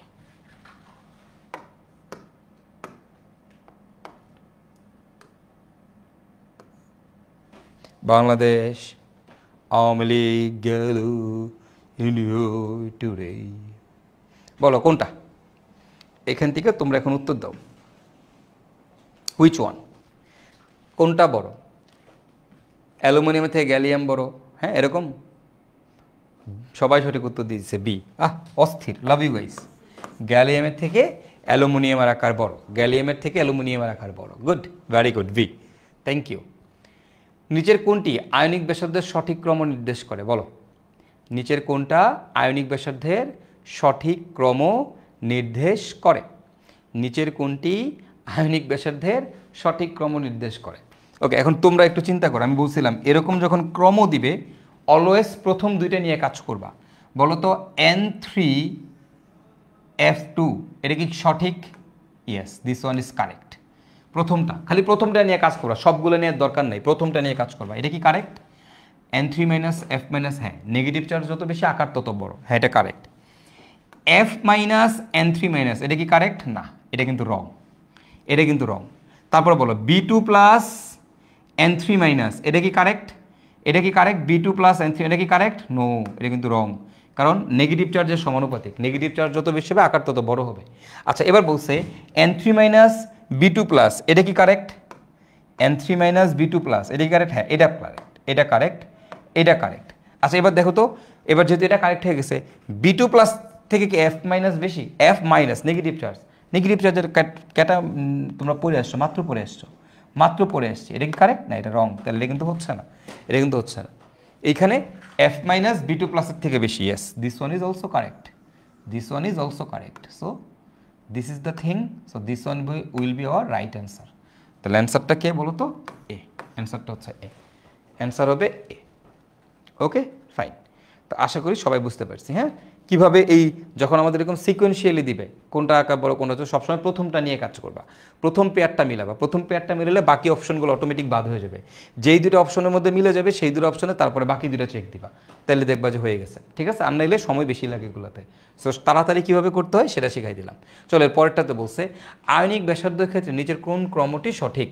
আয়নিক ব্যাসার্ধের ক্ষেত্রে নিচের কোন ক্রমটি সঠিক? তোমরা আমাকে বলো তো, ক্লোরাইড আর সালফাইড এটা কি সঠিক? এটা কি সঠিক? না, এটা কিন্তু রং। সালফাইড একটা ক্লোরাইডের থেকে বড়। ওকে, এবার দেখো সালফাইড একটা ক্লোরাইডের থেকে বেশি, এটা কি সঠিক? ইয়েস, এটা কিন্তু সঠিক। প্রথমটা পটাশিয়াম প্লাস ক্লোরাইডের থেকে বড়, এটা কি সঠিক? এটা কি সঠিক? No, positive charge, cationic charge, cationic charge কি হয়? ছোট হয়, বাট বলছে বড়, এটা একটা ভুল। সালফাইড পটাশিয়ামের থেকে বড়, এটা কি সঠিক? ইয়েস, সালফাইড পটাশিয়ামের থেকে বড়, এটা কি সঠিক? ইয়েস, এটা কিন্তু সঠিক, এটা কিন্তু সঠিক। সালফাইড পটাশিয়ামের থেকে বড়, এটা কিন্তু আমাদের সঠিক। কেন? ক্যাটায়ন থেকে অ্যানায়নের আকার বড়। ঠিক আছে, এবার দেখো এটা ক্যাটায়ন, এটা অ্যানায়ন, এটা ক্যাটায়ন, এটা অ্যানায়ন। এবার বলো এখানে কি সঠিক? না, this is the wrong, this is the wrong one. কেন? পটাশিয়াম প্লাস এটা ক্যাটায়ন, এটা অ্যানায়ন। আমরা জানি অ্যানায়নের আকার বড় হয়, ক্যাটায়নের আকার ছোট হয়, তাহলে এখানে কিন্তু ভুল আছে। বাট দেখো তো এইখানে ঠিক আছে কিনা। এই যে দেখো, আমি তাহলে দেখলাম এটা লাল, প্রথমটা লাল, এটা বাদ, এটাও প্রথমটা লাল, এটা বাদ, প্রথমটা সবুজ, তারপরে এটা লাল, তাহলে অ্যান্সারটা বোঝাই যাচ্ছে। অ্যান্সারটা হচ্ছে আমার এখানে বি, অ্যান্সারটা হচ্ছে বি, বি হবে উত্তর। ঠিক আছে, বি হবে উত্তর। ক্লিয়ার? বি হবে উত্তর। এই হচ্ছে কাহিনী। আচ্ছা, গেল। তারপরে আসো, আয়নিক ব্যাসার্ধের কোন ক্রমটি সঠিক বলো তো? এখান থেকে কোনটা সঠিক, কোনটা সঠিক বলো তো দেখি, একটু চিন্তা করো তো কোনটা সঠিক। দেখো তো, দেখো তো, Fe3+ Fe2+, বলো তো এই দুটোর মধ্যে কোনটার আকার বড় হবে? ক্যাটায়নের আকার যত বড় হবে, ক্যাটায়নের চার্জ যত বেশি হবে, আকার তত ছোট হবে, তাই না? ক্যাটায়নে পজিটিভ চার্জের সাথে কি ধরনের সম্পর্ক? ব্যস্তানুপাতিক সম্পর্ক। তাহলে এখানে পজিটিভ চার্জের পরিমাণ বেশি, তাহলে এটার আকার হবে ছোট। এখানে পজিটিভ চার্জের পরিমাণ কম, তাহলে এটার আকার হবে বড়। তাহলে কি বলছি? পজিটিভ চার্জ যত বেশি হবে, আকার তত ছোট হবে। পজিটিভ চার্জ যত বেশি হবে, আকার তত ছোট হবে। বাট পজিটিভ চার্জ বেশি বলছে আকারও বেশি, তাহলে এটা কি হইলো না? এটা কিন্তু রং, এটা কিন্তু আমাদের ভুল, এটা কিন্তু আমাদের ভুল। ওকে, আবার দেখো পজিটিভ চার্জ এটা 4+, ওটা 2+। পজিটিভ চার্জ যত বেশি, আকার তত ছোট হওয়ার কথা, বাট এখানে বলছে আকার বড়, তাহলে এটাও কিন্তু আমাদের ভুল। এখন বলছে সালফার আর সালফাইড, সালফারের থেকে কি সালফাইডের আকার বড়? হ্যাঁ, সালফারের থেকে সালফাইডের আকার বড়, সালফারের থেকে সালফাইডের আকার বড়। কেন সালফার থেকে? কারণ এটা অ্যানায়ন, অ্যানায়নের আকার বড় হয়। এবার তোমরা বলো ক্লোরাইড থেকে কি ক্লোরিনের আকার বড়? না, ক্লোরিন থেকে ক্লোরাইডের আকার বড়। কেন? কারণ এটা অ্যানায়ন, অ্যানায়নের আকার কি হয়? বড় হয়। তাহলে দেখো ক্যাটায়নের আকার ছোট হয়, অ্যানায়নের আকার কি হয়? বড় হয়। So our answer will be C. তোমরা সবাই সঠিক উত্তর দিতেছো, I am feeling so proud যে তোমরা সবাই সঠিক উত্তর দিতে পারতেছো এই ধরনের কোয়েশ্চেনগুলোতে। Thank you, thank you so much. একজনও ভুল অ্যান্সার দেয় নাই, নট এ সিঙ্গেল ওয়ান, একজনও ভুল অ্যান্সার দেয় নাই। অস্থির, লাভ ইউ গাইস, সেরা, অস্থির। চল এটার উত্তর দে তোরা। আয়নিক ব্যাসার্ধের কোন ক্রমটি সঠিক নয়? Which one is not the correct one? Okay, which one is not the correct order for ionic radius? বলো বলো বলো বলো বলো বলো, কোনটা আমাদের সঠিক না? কোন জায়গায় এখানে ভুল আছে? কোন জায়গায় এখানে ভুল আছে? এটা সঠিক উত্তরটা দিয়ে দাও দেখি, সঠিক উত্তরটা দিয়ে দাও দেখি। অ্যান্সারটা কি হবে? অ্যান্সারটা কি হবে এখানে? Okay okay, thank you, good, very good, very good, very good, nice nice. এইটা হচ্ছে আমাদের সঠিক না, এটা হচ্ছে আমাদের সঠিক না, এটা হবে আমাদের উত্তর। কেন জানো? কারণ দেখো এটার সঠিকটা কি হবে জানো? সঠিকটা হবে sulphide should be greater than sulphur, এটা হবে আমাদের সঠিক। এখানে বলছে সালফাইডের থেকে, সালফারের থেকে নাকি সালফাইডের আকার ছোটো, এটা একটা ভুল। আমাকে বলছে কোনটা ভুল, তোমাকে বলছে হুইচ ওয়ান, কোনটা সঠিক নয়, মানে কোনটা ভুল, এইটা হচ্ছে আমাদের ভুল। এটা কি সঠিক? Chloride greater than chlorine, yes এটা সঠিক। Fe2+ গ্রেটার দেন Fe3+, এটা কি সঠিক? ইয়েস এটাও সঠিক। পজিটিভ চার্জ যত বেশি হবে, আকার তত কম হবে। এবার দেখো Sn4+ লেস দেন Sn2+, এটা কি সঠিক? ইয়েস। পজিটিভ চার্জ যত বেশি হবে, আকার তত কম হবে, এটাও ঠিক আছে, সঠিক। সব তিনোটাই সঠিক, দিস ওয়ান এটা সঠিক না, বি। অ্যান্সার হবে আমাদের বি। ওকে, অ্যান্সার হবে আমাদের বি। ক্লিয়ার? ওকে, চলো তারপরেরটা, তারপরেরটাতে আমরা যাই। ব্যাসার্ধের সঠিক ক্রম কোনটি? ঢাকা ইউনিভার্সিটিতে আসছে 18-19 সেশনে। ব্যাসার্ধের সঠিক ক্রম কোনটি? এটা তোমরা করো তো দেখি। Which one is the correct one?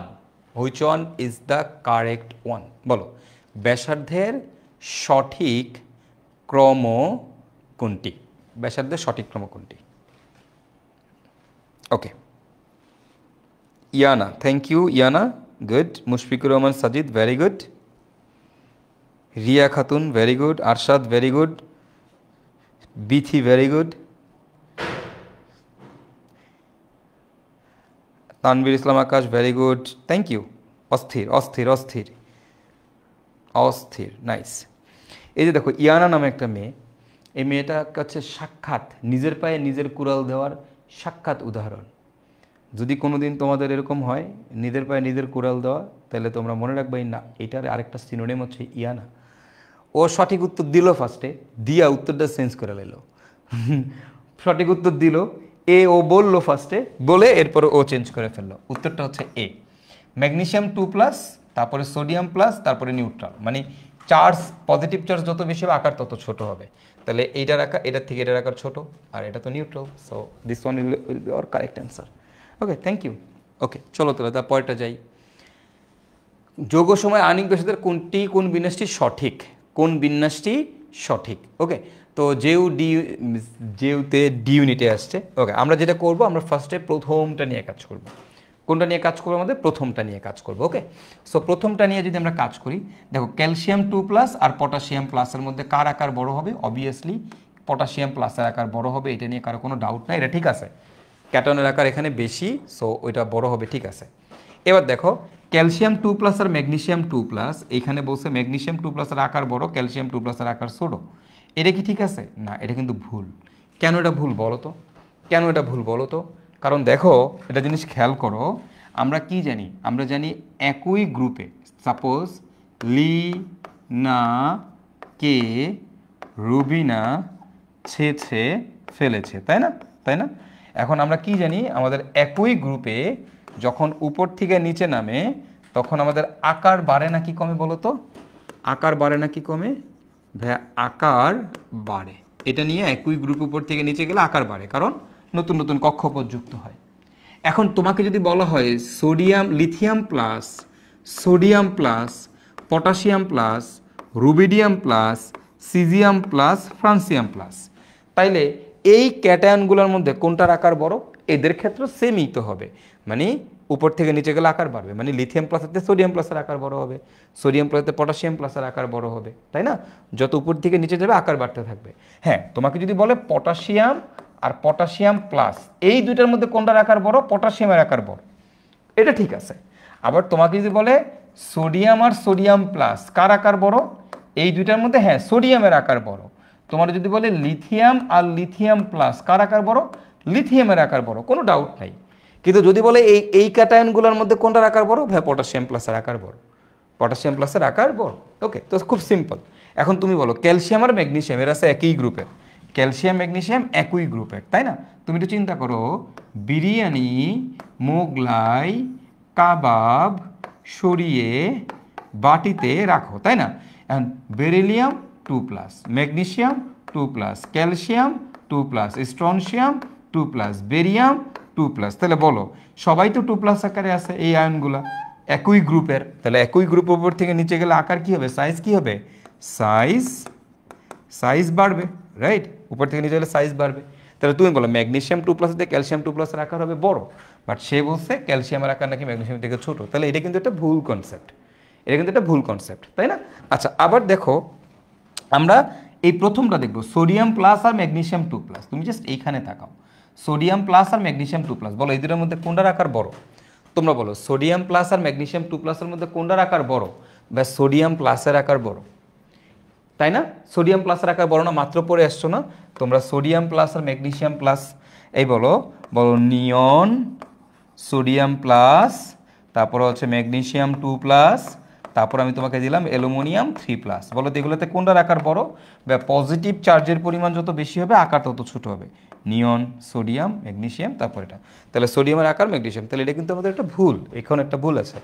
আচ্ছা, তারপরে কি বলছে দেখো, ম্যাগনেসিয়াম 2+ এর আকার সোডিয়াম প্লাসের থেকে বড়। ওকে, ম্যাগনেসিয়াম 2+ এর আকার সোডিয়াম প্লাসের থেকে বড়, তাহলে this one is a correct answer, this one is correct, এটা নিয়ে কোনো ডাউট নাই। এখন এইখানে কি বলছে? এখানে বলছে ক্যালসিয়াম 2+ থেকে, দেখো আমি কি বলছি, এবার দেখো এই দুইটা কিন্তু অটো বাদ হয়ে গেছে, এই দুইটা কিন্তু অটো বাদ হয়ে গেছে। তাহলে আমাকে এখন 1 নম্বর আর 4 নম্বর নিয়ে কাজ করতে হবে। দেখো এইগুলা কিন্তু এই সিকোয়েন্সিয়াল কোশ্চেনগুলো একটু কঠিন হয়, এই জন্য আমি তোমাদেরকে বলছি যে এই সিকোয়েন্সিয়াল কোশ্চেন আমি অনেকগুলো রাখছি, যেহেতু এগুলো কঠিন হয় এই জন্য এগুলো একটু একটু বেশি রাখছি। এগুলোর অ্যাপ্রোচিংটা কীভাবে, তুমি যে কোনো একটা নিয়ে করবে, এর মধ্যে তোমার 2টা অপশন বাদ হয়ে যাবে, তাহলে থাকবে হচ্ছে 2টা অপশন। এবার এই 2টা অপশনের মধ্যে এর পরেরটা চেক দিবা, পরেরটা চেক দিলে মিলে যাবে। অ্যান্ড তারপরটা চেক দাও, ম্যাগনেসিয়াম 2+, ক্যালসিয়াম 2+, বলো তো এর পরেরটা চেক দিলে ম্যাগনেসিয়াম 2+, ক্যালসিয়াম 2+, বলো কে বড়? তোমার এখানে কি মনে হয়? ম্যাগনেসিয়াম 2+, ক্যালসিয়াম 2+, এই বলো ম্যাগনেসিয়াম আর ক্যালসিয়ামের মধ্যে কে বড়? তোমরাই বলো কে বড়? এটা কি ঠিক আছে? এটা কি ঠিক আছে? অবশ্যই ঠিক নাই, ক্যালসিয়াম 2+, ম্যাগনেসিয়াম 2+ এর থেকে বড়।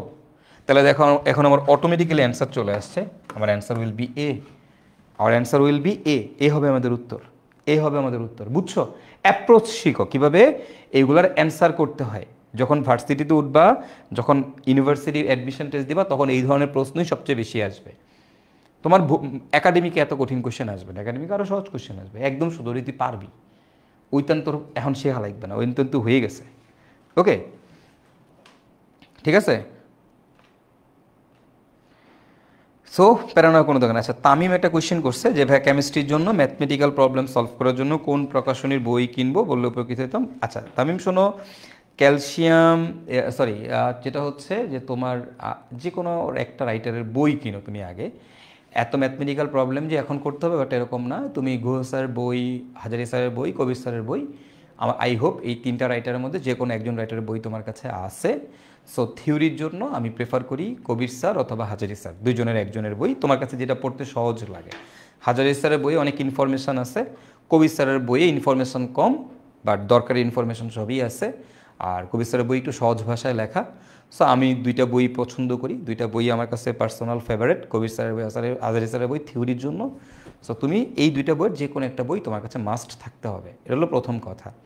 সেকেন্ড, ম্যাথ সলভ করার জন্য আলাদা কোনো এরকম বই টইয়ের আসলে প্রয়োজন পড়ে না। এই দুইটা রাইটারের বই সলভ করলে, এই দুইটা রাইটারের বইয়ের অঙ্কগুলো করলেই হয়। আর তার সাথে তো আমরা তো আছি, আমাদের ক্লাসের স্লাইডে অসংখ্য ম্যাথ থাকবে, যেগুলো তোমার জন্য মোর দিন ইনাফ।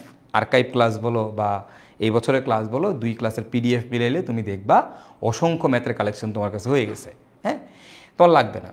আর তুমি যদি স্পেশালি কিছু কঠিন কঠিন ম্যাথ করতে চাও বা এক্সট্রা কিছু ম্যাথ নিয়ে ঘাটাঘাটি করতে চাও, তোমার প্রবলেম সলভিং স্কিল বাড়াইতে চাও, তাহলে তুমি এরপরে গুহ স্যারের বই দেখতে পারো। গুহ স্যারের বইয়ের ম্যাথ অনেক সুন্দর সুন্দর ম্যাথ দেওয়া আছে, যেটা তোমার প্রবলেম সলভিং স্কিল বাড়াবে।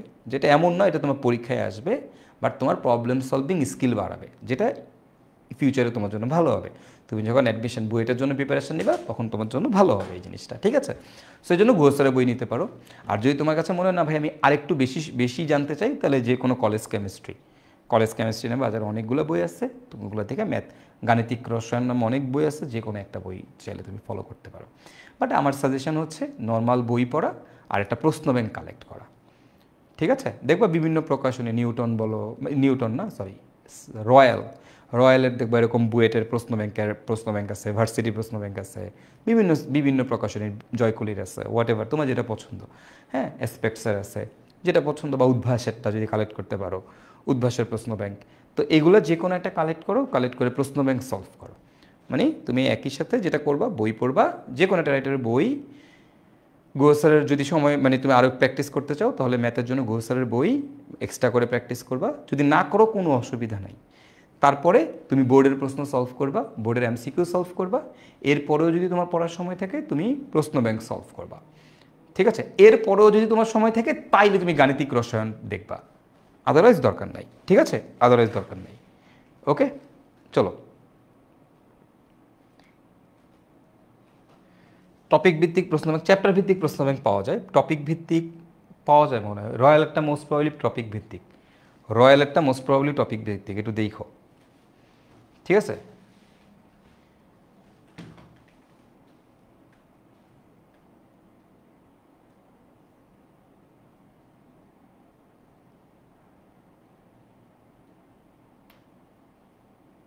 চলো আসো, তো এই হচ্ছে আমাদের কাহিনী, আশা করি তোমরা বুঝতে পারছো। হ্যাঁ, চলো আমরা তারপরে কোশ্চেনটাতে যাই। নিম্নের কোনটির ব্যাসার্ধ সব থেকে কম? বলো তো দেখি কোনটার ব্যাসার্ধ সব থেকে ছোট। এখানে ডিউতে আসছে 2012-13 সেশন, এটা আমাদের সময় আসছিল। আমি মনে হয় চোখ বন্ধ করে এটা উত্তর দিচ্ছিলাম। নিচের কোনটির ব্যাসার্ধ সব থেকে কম? চোখটা বন্ধ করে তারপর আমি দেখাই দিচ্ছি। এটা এটা আমার সময় আসছিল, আমাদের ভর্তি পরীক্ষার সময়।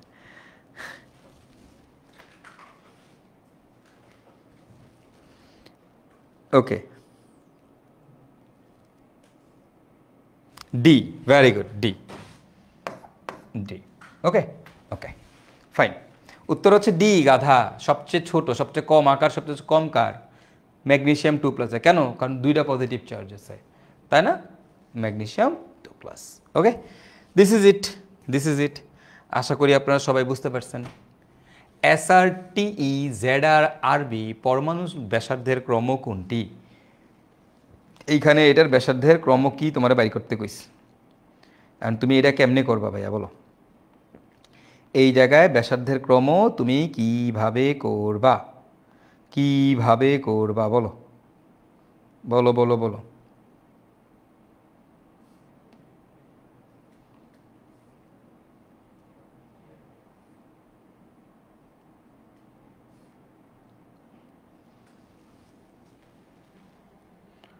চলো দেখি আমরা কিভাবে করব এটা। হ্যাঁ, দেখো, তুমি একটা জিনিস বোঝার চেষ্টা করো, এখান থেকে আসো। হ্যাঁ, এখান থেকে একটু বোঝার চেষ্টা করি আমরা, যে আমরা কিভাবে এগুলা করব।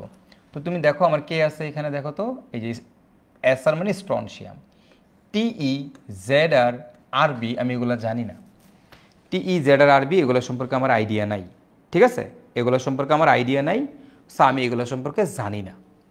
এখন যেহেতু আমি এগুলো সম্পর্কে জানি না, তাহলে আমি জানি শুধুমাত্র স্ট্রনশিয়াম সম্পর্কে, আমি জানি শুধুমাত্র রুবিডিয়াম সম্পর্কে। কেন একটু দেখো, খেয়াল করো। আমরা জানি লি না কে রুবিনা ছেছে ফেলেছে, এটা আমরা জানি। আবার আমি এটাও জানি বিরিয়ানি, মোগলাই, কাবাব সরিয়ে বাটিতে রাখো, তাই না? রেডিয়াম। এখন দেখো এই রুবিডিয়াম এবং স্ট্রনশিয়াম, বলো তো রুবিডিয়াম স্ট্রনশিয়াম এই দুটো জিনিস তুমি চিনো কি না? হ্যাঁ চিনো। বাকি দুইটা মৌল কি তুমি চেনো? জাস্ট চিন্তা করো, তুমি কি বাকি দুইটা মৌল চিনো? আমি এই দুইটা মৌল চিনি, কিন্তু আমি কি বাকি দুইটা মৌল সম্পর্কে কি আমার কোনো আইডিয়া আছে? না ভাই, বাকি দুইটা মৌল সম্পর্কে কিন্তু আমার আইডিয়া নাই। তাহলে কোনো প্যারা নাই, বাকি দুটো যেহেতু তুমি জানো না বাদ দাও, যেহেতু জানো না বাদ দাও, এই দুটোর বাদ দাও। আচ্ছা ঠিক আছে, বাকি এই দুটো নিয়ে কাজ করি, স্ট্রনশিয়াম আর রুবিডিয়াম। এখন বলো তো স্ট্রনশিয়াম আর রুবিডিয়ামের মধ্যে কার আকার বড়, কার আকার ছোট? জাস্ট এটার উত্তর দাও। তোমরা সঠিক উত্তর সবাই দিয়ে দিছো, ভেরি গুড। স্ট্রনশিয়াম আর রুবিডিয়ামের মধ্যে কার আকার বড়, কার আকার ছোট? বলো তো স্ট্রনশিয়াম আর রুবিডিয়ামের মধ্যে কার আকার বড়, কার আকার ছোট? কার আকার বড়, কার আকার ছোট জানো? স্ট্রনশিয়াম আর রুবিডিয়ামের মধ্যে কার আকার বড়, কার আকার ছোট? এটা হচ্ছে টিসি, এটা হচ্ছে টিসি, টিই না, এটা হচ্ছে টিসি। হ্যাঁ টিসি, ওকে। বলো বলো স্ট্রনশিয়াম আর রুবিডিয়ামের মধ্যে রুবিডিয়ামের আকার বড়, আমরা মোটামুটি এটা জানি, এইটুক জানি। এবার তুমি সিকোয়েন্সে খুঁজে বের করো, এবার তুমি সিকোয়েন্সিয়ালি খুঁজে বের করো। দেখো তো কি রুবিডিয়ামের আকার স্ট্রনশিয়ামের থেকে বড়, ওকে ফাইন, পেয়ে গেছি, দ্যাটস ইট, পেয়ে গেছি, ডান। এখন দেখো বসে, এখানে বসছে স্ট্রনশিয়ামের আকার রুবিডিয়ামের থেকে বড়, এটা কিন্তু ভুল, এই যে পেয়ে গেছি। এরপর এখানে বসে এই যে এ হচ্ছে স্ট্রনশিয়াম, এ হচ্ছে রুবিডিয়াম, হইলো? হইলো না, এটা কিন্তু ভুল। এই যে আরেকটা ভুল জিনিস আমরা শিখে ফেললাম, হইলো না। তাহলে এগুলাও কিন্তু আমার ভুল, ওকে, এগুলাও কিন্তু আমার ভুল। সো এইখান থেকে মোটামুটি তুমি খেয়াল করে দেখো, এতে তুমি এখন একটা আইডিয়া পাওয়া গেছো, এটাও তোমার একটা কি ভুল। আমরা জানি রুবিডিয়ামের আকার স্ট্রনশিয়ামের থেকে বড়, এটা বলছে স্ট্রনশিয়াম রুবিডিয়ামের থেকে বড়, হইলো না। আচ্ছা এবার দেখো এই জায়গায় আবার দেখো কি আছে, রুবিডিয়াম স্ট্রনশিয়ামের থেকে বড় আছে। এই জায়গায় সরি, এই জায়গায় দেখো রুবিডিয়াম স্ট্রনশিয়ামের থেকে বড় আছে, ফাইন, ভালো কথা, ফাইন, ভালো কথা, ওকে ওকে, গুড গুড, ঠিক আছে, রুবিডিয়াম স্ট্রনশিয়ামের থেকে বড় আছে।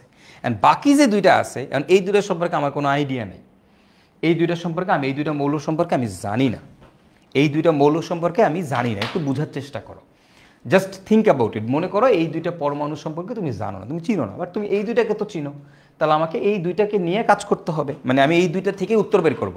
পরীক্ষায় একটা আননোন কোশ্চেন আসছে, হ্যাঁ, আমি তোমাদেরকে অ্যাপ্রোচিং শেখাচ্ছি। আমি চাইলে এটার উত্তর তোমার দাগাই দিতে পারি, তুমি মুখস্থ করবা, এরকম আরেকটা কোশ্চেন আসলে তুমি জীবনও পারবে না, বাট তুমি অ্যাপ্রোচিং শিখো। দেখো আমার এই দুইটা পরমাণু সম্পর্কে লেটস সে আমার কোনো আইডিয়া নাই, বাট আমার তো রুবিডিয়াম স্ট্রনশিয়ামের সম্পর্কে তো আইডিয়া আছে, হ্যাঁ এইটুক সম্পর্কে আছে। আচ্ছা এই দুইটা পরমাণু সম্পর্কে আমার আইডিয়া নাই কেন? এর আগে চিন্তা করো, এই দুইটা পরমাণু সম্পর্কে তোমার আইডিয়া নাই কেন? এই দুইটা পরমাণু সম্পর্কে আইডিয়া নাই কেন? দেখো গ্রুপ 1 এর সকল মৌল সম্পর্কে আমার আইডিয়া আছে, গ্রুপ 2 এর সকল মৌল সম্পর্কে আইডিয়া আছে, গ্রুপ 13 মৌলগুলা বাংলাদেশ আওয়ামী লীগ গেল ইন্ডিয়া ট্যুরে, এর আইডিয়া আছে। গ্রুপ 14 কাটলে শার্ট গেঞ্জি স্যান্ডেল পাবে, মনে আছে। গ্রুপ 15 নীলপরি আসলো সে যে বাংলাদেশে। গ্রুপ 16 ও এসএসইতে পড়ে। গ্রুপ 17 ক্লোরিন ফ্লোরিন ব্রোরিন আয়োডিন এস্টিটিন, তাই না? গ্রুপ 18 নিষ্ক্রিয় গ্যাস। দেখো গ্রুপ 1 গ্রুপ 2 13 থেকে 18 সবগুলোর সম্পর্কে আইডিয়া আছে, তাই না? কোনগুলোর সম্পর্কে আমাদের আইডিয়া কম? ডি ব্লক আর এফ ব্লক, ডি ব্লক আর এফ ব্লক। দেখো এই দুইটা মৌল আমি চিনি না, আমি জানি না, দ্যাট মিনস এই দুইটা মৌল ইদার ডি ব্লক অথবা এফ ব্লকের মধ্যে আছে। জাস্ট চিন্তা করো, জাস্ট থিঙ্ক অ্যাবাউট ইট, মানে ডি ব্লক এলিমেন্ট, তাই না? ইদার ডি ব্লক অথবা এফ ব্লক, মানে এগুলো ডি ব্লক এলিমেন্ট। আর এই ডি ব্লক এলিমেন্টের আকার ছোট হয়, এফ ব্লক এলিমেন্টের আকার ছোট হয়। ল্যান্থেনাইট সংকোচন কি তোমাদেরকে পড়াইছিলাম। ডি ব্লক মৌলের ডি অরবিটালে ইলেকট্রন থাকলে শিল্ডিং ইফেক্টের মান কম হয়, ফলে আকার ছোট হয়ে যায়, তোমরা সবাই পড়ে আসছো। সো সেখান থেকে আমি বলতে পারি যেহেতু এটা ডি ব্লক, তাহলে এগুলোর আকার ছোট ছোট হবে। সো রুবিডিয়াম স্ট্রনশিয়াম, তারপরে হচ্ছে এটা। সো এই হবে আমাদের সঠিক উত্তর, এই হবে আমাদের সঠিক উত্তর। বুঝতে পারছো? আসলে এগুলা কোথায় আছে জানো? এগুলো এইখানে আছে, এই যে এটার পাশে এইভাবে আছে, রুবিডিয়াম স্ট্রনশিয়াম, তারপর জেডার, তারপর টিসি। ওকে, ধরো তুমি জানো না, সো দ্যাটস ওয়াই আমি তোমাদেরকে শিখাই দিলাম। ওকে, দ্যাটস ওয়াই শিখাই দিলাম। তো এই হচ্ছে কাহিনী। সো দিস ইজ ইট, এই হচ্ছে আমাদের পারমাণবিক ব্যাসার্ধ।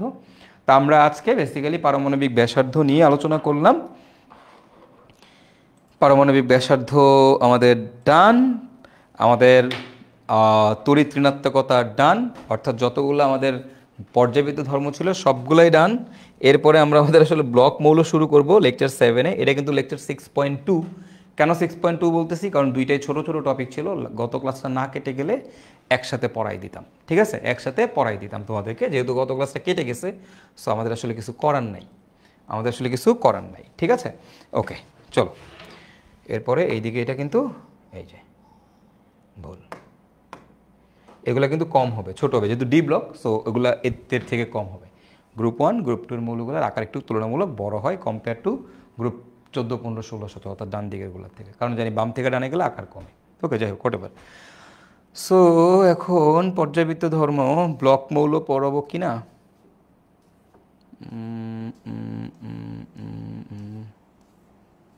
ব্লক মৌল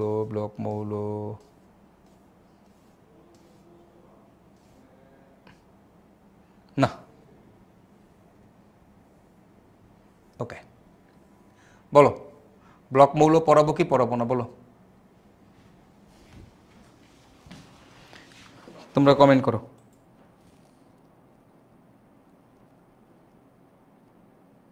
আজকে আর না, ওকে ঠিক আছে, ঠিক আছে, যেহেতু সবাই বলতেছো পড়বা না, পড়বো না, ঠিক আছে, কোনো সমস্যা নেই। ওকে,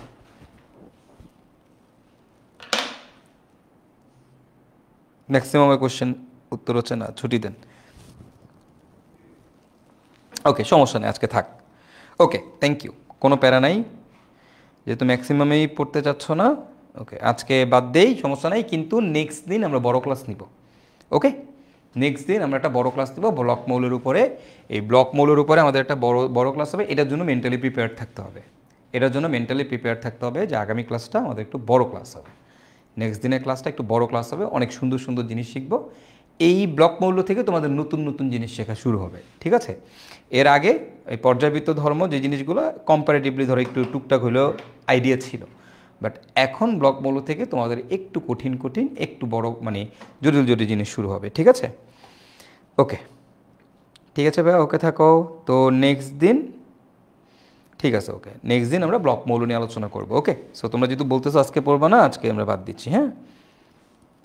ওকে, ঠিক আছে, টাটা। নেক্সট দিন বড় ক্লাস হবে, এটা মাথায় রাখতে হবে। ওকে, নেক্সট ক্লাসে বড় ক্লাস। ঠিক আছে, সব ভালো থাকো, আল্লাহ হাফেজ, দেখা হবে পরবর্তী লেকচারে। Till then, tata, good bye.